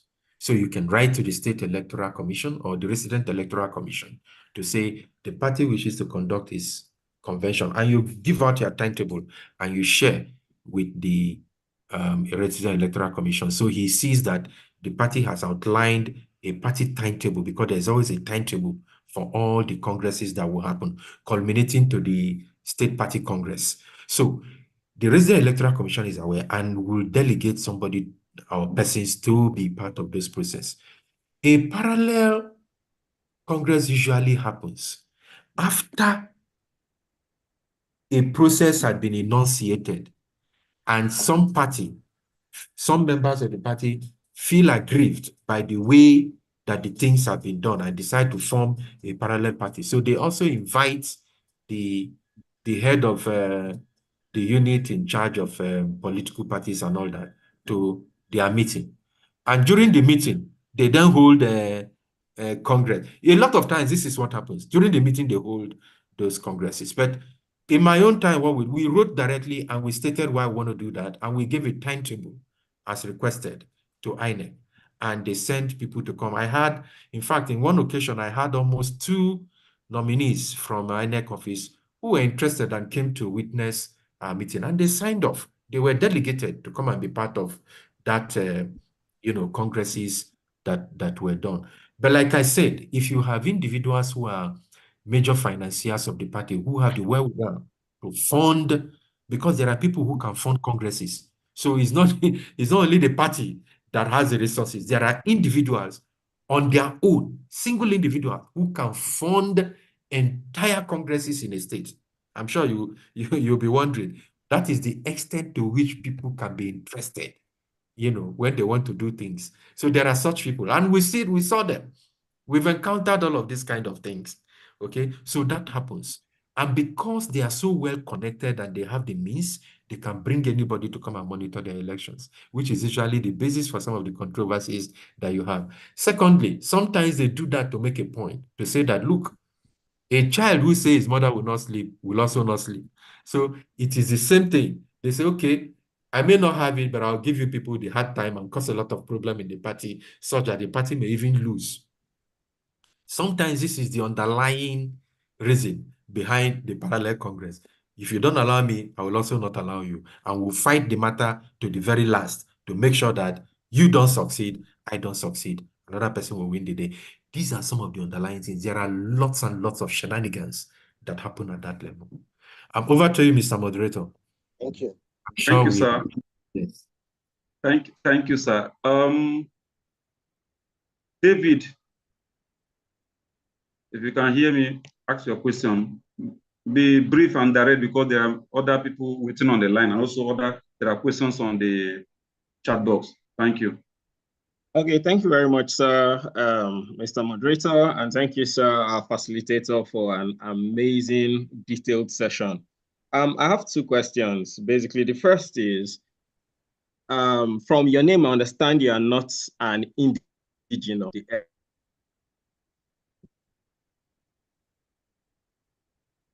Can you take your thoughts, repeat your thoughts? We didn't hear you.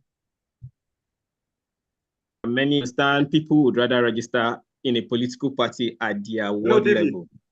Yes, can you hear me? No, we didn't hear from when you said that from your name, we understand. We didn't hear from that part. Oh, okay. I said from your name and your diction, I can guess you are not an original indigene of the FCT. And there are many Nigerians in states or places where they are not indigenous to. Like in Abuja, I'm not from the FCT as well. And understand that a lot of times it's advisable to register in a party at the ward level, so you can be involved in the party process all the way from the bottom to the top. What's the process around such party registrations if you are not active at your ward level? Let's say you are politically involved in the FCT as you are aware, or in Lagos and you're from maybe a southwestern state. Yeah, so what's the process around that, and also the transfer of party membership if there's anything of such? Then question number 2, there's been a lot of talk about the transparency or the lack of it in political party funding and accountability in political party finances, starting from how elections are funded to how candidates emerge at congresses, vote buying, and a whole lot of that. It's obvious INEC has not done a very good job at holding parties accountable in that regard. What's the process around it if either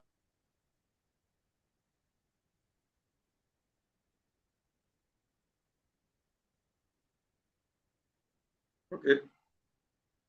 We've lost Okay. or to go? And yes, can you hear me? Yeah, we lost you for some seconds. So Okay, yes. I was asking that about the lack of transparency in party finances and also election funding. What's the way to go around correcting that? And as an addendum, with the way congresses happen, like vote buying or people being edged out, I mean, we've seen cases of that in different shades and would you say that is democracy we are practicing? Because even if at the party level, there's no clear case of the people being involved in the process that produces candidates, can we really call that democracy? Just a question to get your thoughts. Thank you, sir. I yield the mic. I would have asked you to be the one to answer that question if that is democracy, based on your understanding of the definition of what democracy is. Okay, but just to put it, to make it, democracy is the government of the people, by the people, and for the people. Democracy is about the people. So when the people are shortchanged, then it's no longer democracy. It becomes another rule of government. Either the aristocrats or plutocrats or whatever. But if it has to be democracy, it has to be for the people. It has to be by the people. That's what democracy is. There is no other definition. So from this definition, I'm sure you can infer the answer to that last question. So people being aged out, that's not democratic. And if you look at where I talked about operational imperatives, okay? If you look at this here, I'm sure you can still see my screen where I talked about operational imperatives. I talked about freedom to stand for election, freedom of speech and assembly, freedom of organization, freedom, of a fair and peaceful competition among party and candidates, mechanisms to ensure plurality. So if it doesn't follow these operational imperatives, then it is not democratic. So those are fundamentals that we must, become very, very conversant with in our processes. And which is the reason why I say that the point that we must, as much as possible, join political parties so that we can contribute to making the process, fair, to making the process democratic, deepening democracy by ensuring that the tenets of democracy are implemented at our political party levels. Now, the issue of transparency or lack of transparency, as you mentioned, again, it remains the business of INEC. It's within the purview of INEC to actually ensure that political party financing is in accordance with the law. The law had clearly provided through the acts that established INEC how political party financing should be organized. We recall that during the 2022 elections, there were several allegations about political parties that were sourcing money from outside the country. So Those are some of the things that the INEC had made regulations against funding party from, outside. So it's therefore pegs the limits of what you can, draw from outside. But the point is, does INEC exercise its powers, its overriding powers in looking at the books, the books of the party to determine how these parties actually fund their elections? The answer is no. I haven't seen that happen. At no time, ever since I was in office, did INEC enforce that provision. Okay? Even though, yes, we decided to be more accountable proactively accountable by providing the means of party financing to the INEC office. But INEC does not necessarily. Has INEC queried APC over its campaign financing? No. Has INEC queried PDP? No. Did the APC or PDP present their campaign financing? No. Did the other political parties do the same? No. None. It's only Labour Party that did that. And we all know, we all saw it is everywhere. Okay? It was an attempt, even though the party candidate said the party executives will present the other aspects of the funding that they got, because there were allegations that there are some funds that came to the campaign council which were not accounted for. But what came to the campaign council was accounted for by the party candidate. If there were other funds that came through the party, the candidate cannot know, because he's not a signatory to the party account. It's only when the party declares it that can happen. So that's why I said it's only the Labour Party that made an attempt to at least provide an account of the campaign funds that they receive. So the other aspect of the funds of the party is what the party can, give. So that's at another level. So that's, again, the thing about transparency and the lack of it. And like I said, it's purely rest on INEC to actually do that. Now, to your first question about not being an indigenous, Abuja Federal Capital Territory is a cosmopolitan environment, and it's short of using what would have been a popular norm to say, yes, there are indigenes of this place, but of course, as you know, Abuja is a melting point of all other nationalities. It's a melting point. So everybody can actually participate in the political activities within the FCT. But more importantly, it's important to know that in the formation of political parties, okay, at the very beginning of political parties, which was the case with ANN, individuals are selected on the basis of availability at the time of registration of the political parties.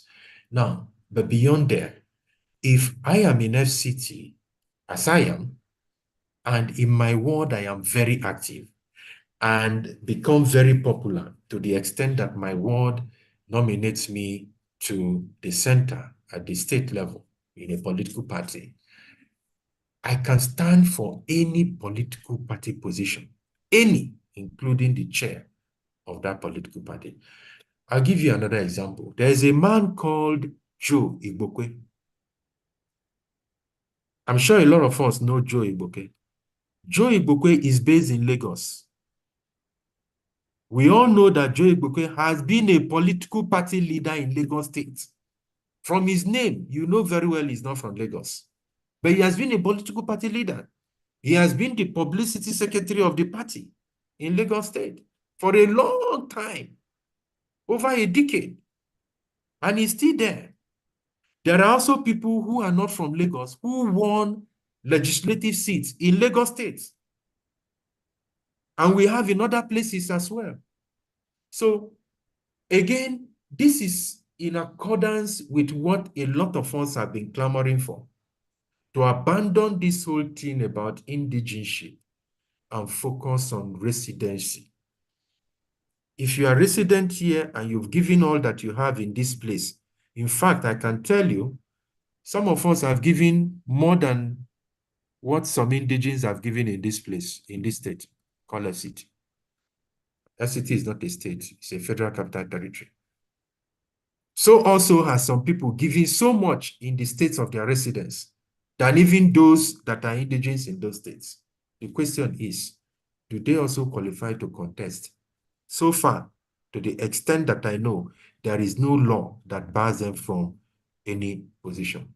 But there are provisions of the party in those particular states that may become prevaricating or prevent them from, becoming eligible to contest certain positions. Now, even if there are no such rules in place, I can tell you sentiments may be the reason why they are unable to win election. Because, like I said, no law actually bars them, none, so far, from contesting any election. So it's just as simple as it is. FCT is a melting point for every other nationality. So anybody can contest election in FCT. Anybody can contest election in FCT. So that's what it is. If you are popular and you want to test your popularity, join a political party, buy your form, and run election. The executive director of the Electoral College is not from FCT, but he ran election here in FCT. He ran election in this FCT. Okay? And if not for the issues around, influences of money and all of that in elections, I can tell you he's a far better candidate than the representative we've always had before.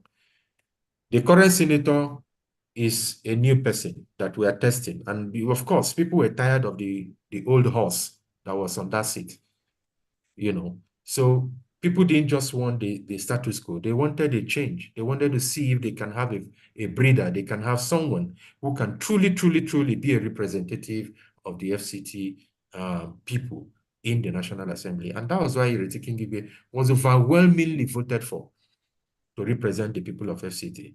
Thank you very much. Over to you, Mr. Moderator. Thank you, sir. Balogun Abubakri, your question, please. Short and brief. Good evening, everyone. And I want to say a very big thank you to the facilitator and the moderator. Here is my question. Sir, what are the criteria in setting up a political party? That is one. Then the other one, I want to ask, is it necessarily that you be an active member in a political party before you can become a flag bearer, or you can just cross from another party and you become a flag bearer? Just for instance, the case of Peter Obi, he was in PDP, he resigned and he got to Labour Party, he was the flag bearer. So I want to get clarity on that, sir. Thank you very much, sir. All right, so first of all, you must understand there is a concept of what we call value. There's what we call value.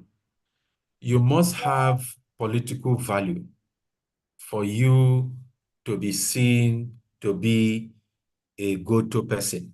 If you do not hold electoral value, there is no way people will support you to become a candidate of a party.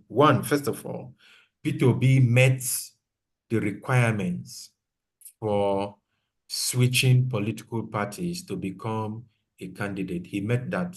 He met the criteria.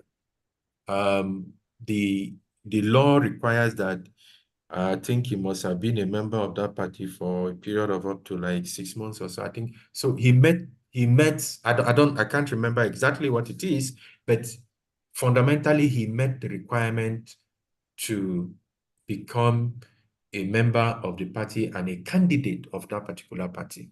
That's one. Two, like I said, you must have political value. If you do not have political or electoral value, there is no way you can, and get that done. In terms of requirements, of course, one of the requirements, even when I was talking about the First, Second, and Third Republic and political party evolution from 1922 to date, I did also mention that there are parties that were that were a reflection of ethnic or ethno-religious blocks. Those are a no-no. There's no way the Independent Electoral Commission will register such parties. So for a party to be registered to become a political party, you must have national spread. National spread. At least 2/3. You must be present in at least 2/3 of the states of the federation. Those were the requirements, including FCT. So those are the critical requirements for a party to become. And then you must have a logo, and that logo must not be the same with the logo of any existing political party. And then you must have the national leadership. That is, you must have an interim national chairman and some members of the ESCO. You must have a board of trustees, and you must have state party chairman or acting state party chairman or acting state coordinators of the party in 2/3 of the states, including FCT. These and other sundry requirements are things that you must have, and then your objectives must also be very clear. These are things you need to submit. And then I recall at the time, I think it was the sum of 1 million naira, or is it 1 million or 10 million? I can't remember exactly how much is it that we paid. So you make that payment to INEC, and you submit all of those documents for you to qualify to become a registered political party. Thank you, sir. Omoage Godwin, ask your question. Be mindful that others are on the queue. Okay. Good evening, Mr. Moderator. How many more questions do we have, Mr. Moderator? We have just one more hand up, but with about 5 or 7 on the chat box. I hope those ones on the chat box are not the same with the ones that we have addressed. So you need to look at them. Yes, I want to scan them, see if they are repeated questions. I will skip them, sir. Okay. What do we go on? All right, sir. Thank you very much, sir, for this very insightful session. So my question is, in the political structure, what are the measures that have been put in place for inclusiveness and active participation of youths and young people? Like we see in the case of women at the local government area congress, where 3 delegates are to be selected into the local government congress. 2, and one of which must be a female for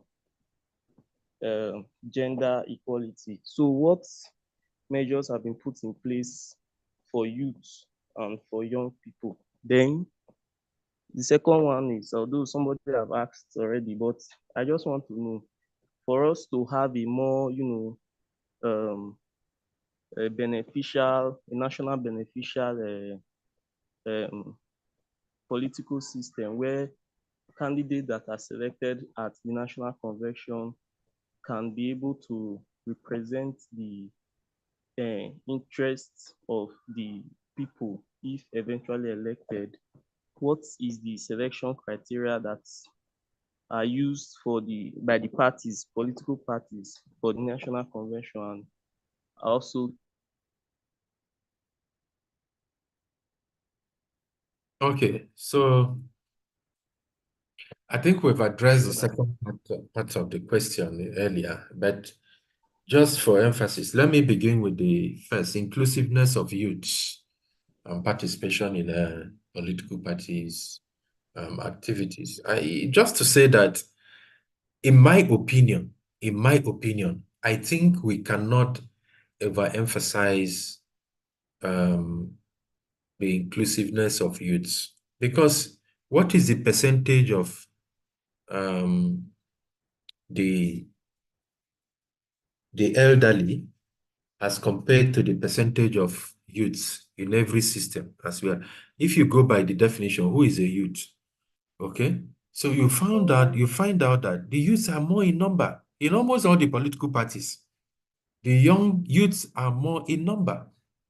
So when you talk about not young people, there was a bill which was passed. I mean, it's an act of parliament called the Not Too Young to Run, which established, of course, an age requirement for a lowered age requirement for participation in elections for, young people.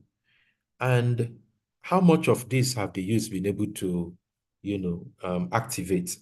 So for me, a lot of times, the youth are the architect, the young people are the architect of their own problems. Rather than standing by, by themselves, they prefer, for obvious reasons, where they go to align with, with others. But importantly, I think that the parties have made attempts to have young people and youth occupy the position of national youth leaders, so that during campaigns, you have what you call the National Youth Directorate, which of course is headed by the national youth leader. And you have all manner of youths in those structures. You also have the other directorates of civil society engagement. You have a lot of youths playing a lot of role in those directorates. But to what extent do they go to mobilizing other youths to support youth candidates or candidature at the political party level? So I think that we cannot overemphasize that the youths must recognize that if they must lead in either the political party or hold political positions, they must be able to support their own to be able to get into office. I'll give you a practical example. Many years back when I was a student, we took a decision. Then we had APP, All People's Party, which later became All Nigerian People's Party, ANPP. It came from APP. We took a decision in one of the local government, Calabar municipality, and we decided that we were going to overtake the elderly people and overthrow them. And we will occupy all the offices from the chairmanship down to the lowest. And we did it. We mobilized our students and we went into the party. We were already members of the party anyway. So we decided to take over all the positions. We had the number. So it is that awakened consciousness going into the party and taking over. That's why I said earlier, we must get into the political parties. Get into the political parties that align with your aspirations. And when you get in there, begin to participate. Participate when it has to do with money, you contribute, the time you contribute, you serve. I bet you we were able to take over the party. In fact, before the elderly people knew it, we've taken over the party. And they were shocked and became scared. Okay? Because they know that by taking over, it means that any candidate who is a young person and who is from our structure is definitely going to win elections. That's what it means. If you like, have your money. Come with your money. As much as we have taken a decision that it is one of us that will become the chairman of the party, that's what is going to happen. So we must be able to do that. But if you look around, just look around, you find a lot of youths are hungry. They go around looking for filthy lucre. And at the end of the day, what do you get? Okay, so they sell their rights because of money, and at the end of the day they lose out in the scheme of things. So that's typically what is happening. So that's why I said we cannot overemphasize that. One of the challenges we have is female participation in politics, whether within the political party level or in political offices. So you find very few women, and if you go at the party level, women are not usually so encouraged or given such opportunities to participate. You have very few women participating in political party activities. Meanwhile, that's actually where they are supposed to be, so that they can pave the way for other women to become, party flag bearers and will eventually emerge as political office holders in the country. So that's something that we must continue to consciously do. But in terms of youth, inclusiveness and participation, I think that the youths are the ones holding themselves down. It's not because anybody is holding them down. This is my analysis. This is my analysis. And this is rightly because I had participated at that level and I knew exactly, what transpired. So young people have opportunities. The question is, how have they used it? Moderator, over to you. All right, thank you, sir. The last hand up here, I can see Sam Sedin, if you can hear me, can you ask your question? I've asked you to unmute.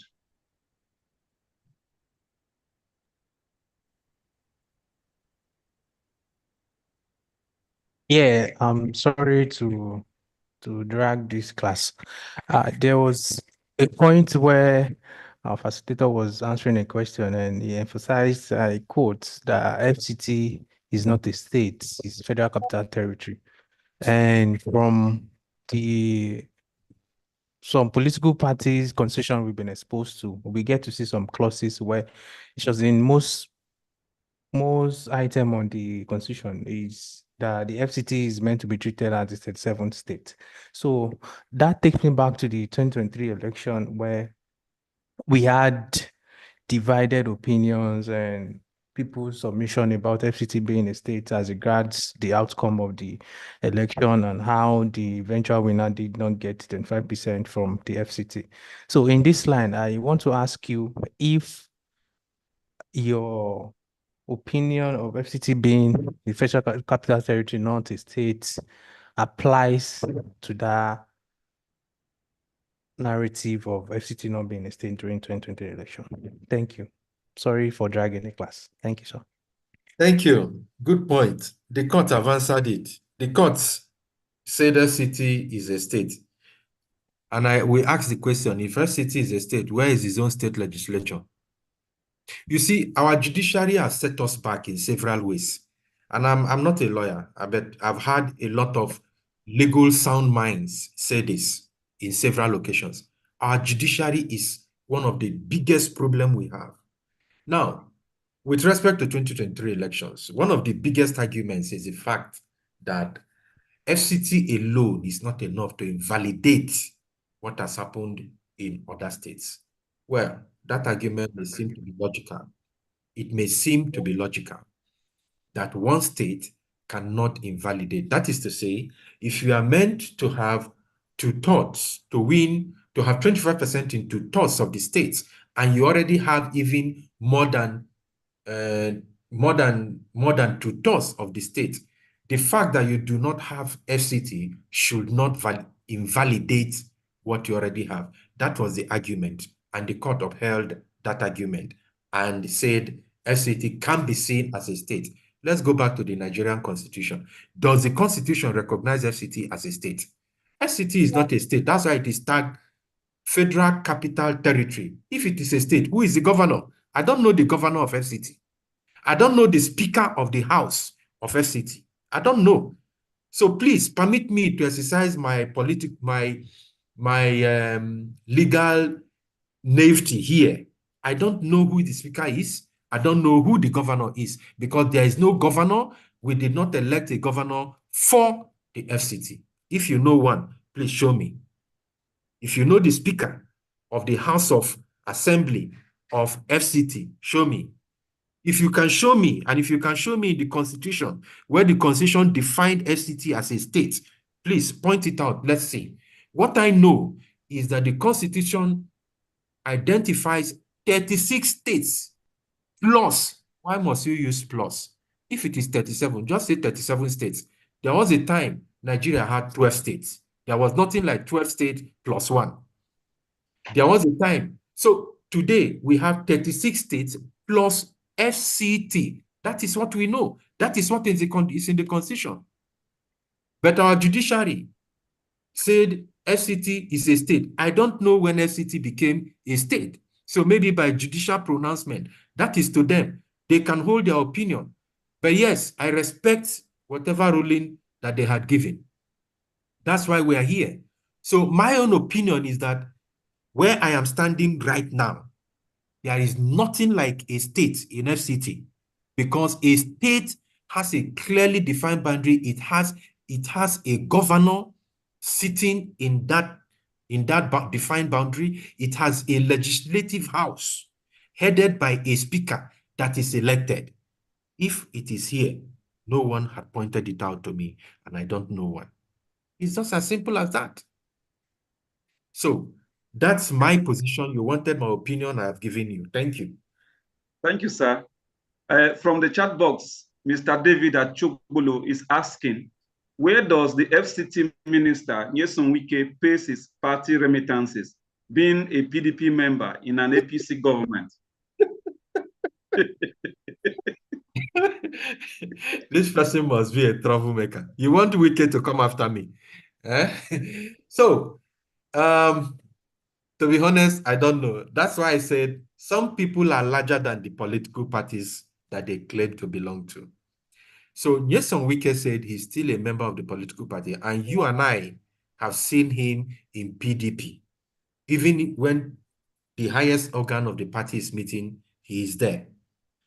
I haven't seen him in APC meeting. Maybe he attend Kleindenstein meeting. But for PDP, I've seen him in PDP meeting. So Wike declared he's a PDP member, and he went ahead to prove that he's a PDP member. So in terms of where he pays his dues, I don't know if he's even paying his dues. But what we all know, everyone here knows, is that Wike at some point was more like a sustainer of the party. So he's cashing in on what he had done before to say that, look, when everybody ran away, I was here and I supported the party and made sure that the party had life. So it is the reason he's saying nobody can do anything to me. Thank you very much. That's the much I can go. I'm sure you get the answer to your question already. Thank you for that brilliant response, sir. Ndukuba Chrysogonus is asking, what vital role do National Working Committee, NEC, plays to resolve factional issues, as it is known to be a major problem in Nigerian political parties? Very simple. You recall I said that one of the powers of the NEC is the dissolution of a state executive council. So the NEC can decide to dissolve, a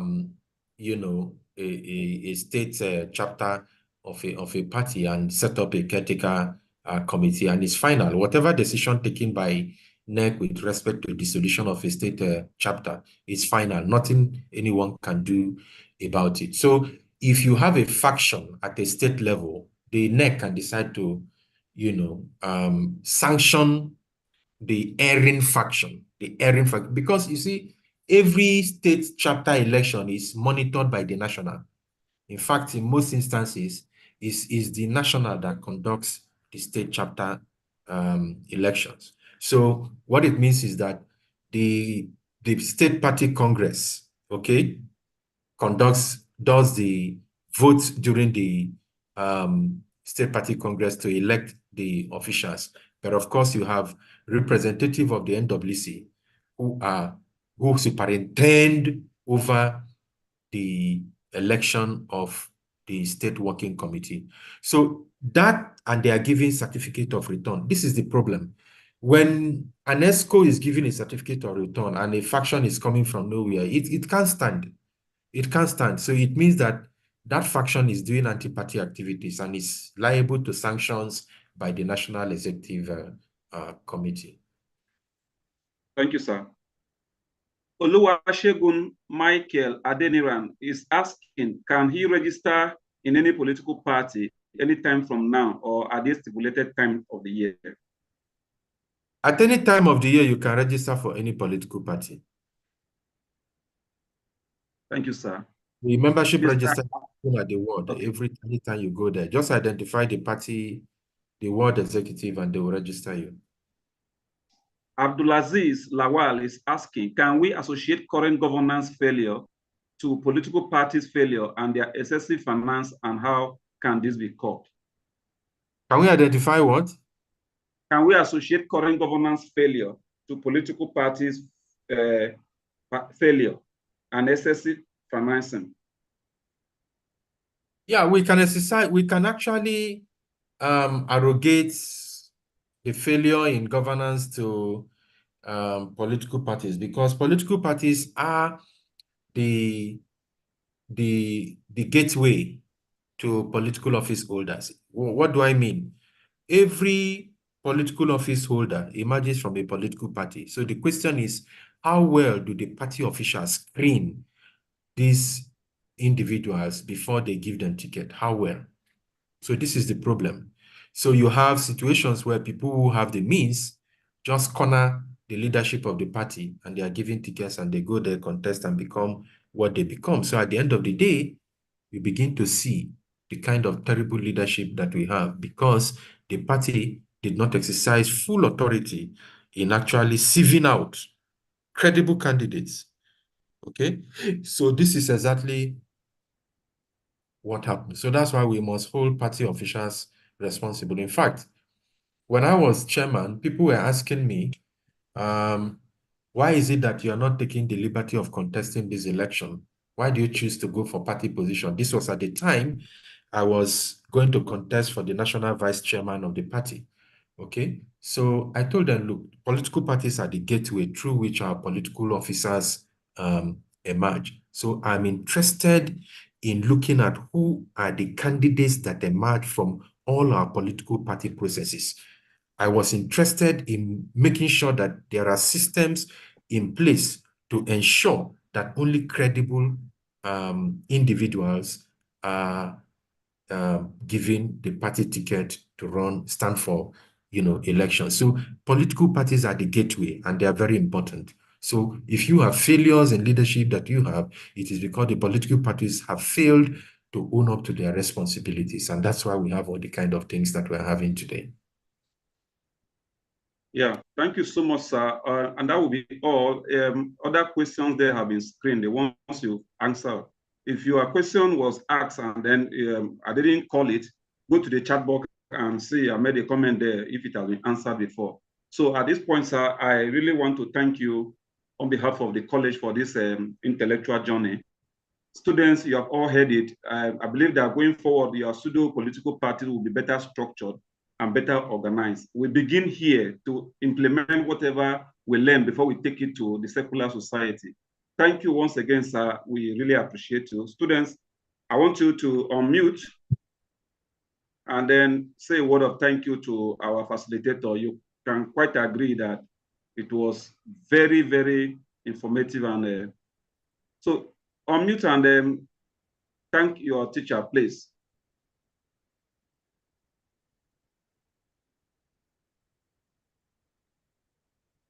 Hello, students. I've asked you all to unmute.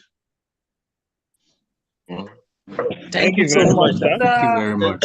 Thank you, sir. Appreciate your time. Thank you, everyone. Thank you, sir. Thank you. Thank you. So that brings our class to close. Thank you. And have a good night rest. Thank you, everyone, and you have a wonderful evening. Thank you, sir. Good night.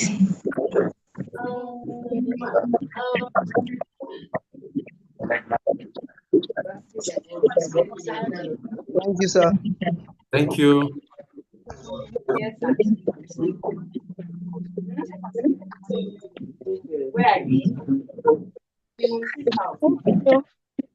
This has been my best class yet. Thank you very much, sir. Very detailed, very organized, very well spoken, very experienced. Thank you, sir. Thank you. Thank you, everyone. And see, you have to know now you're living in the compound. Look at the chart. Okay. Thank you so much, sir. It's always a pleasure having you. It seems the students didn't want you to leave this evening. It's way past the time, but the questions kept coming. Thank you so much for the sacrifice. Thank you for always being available.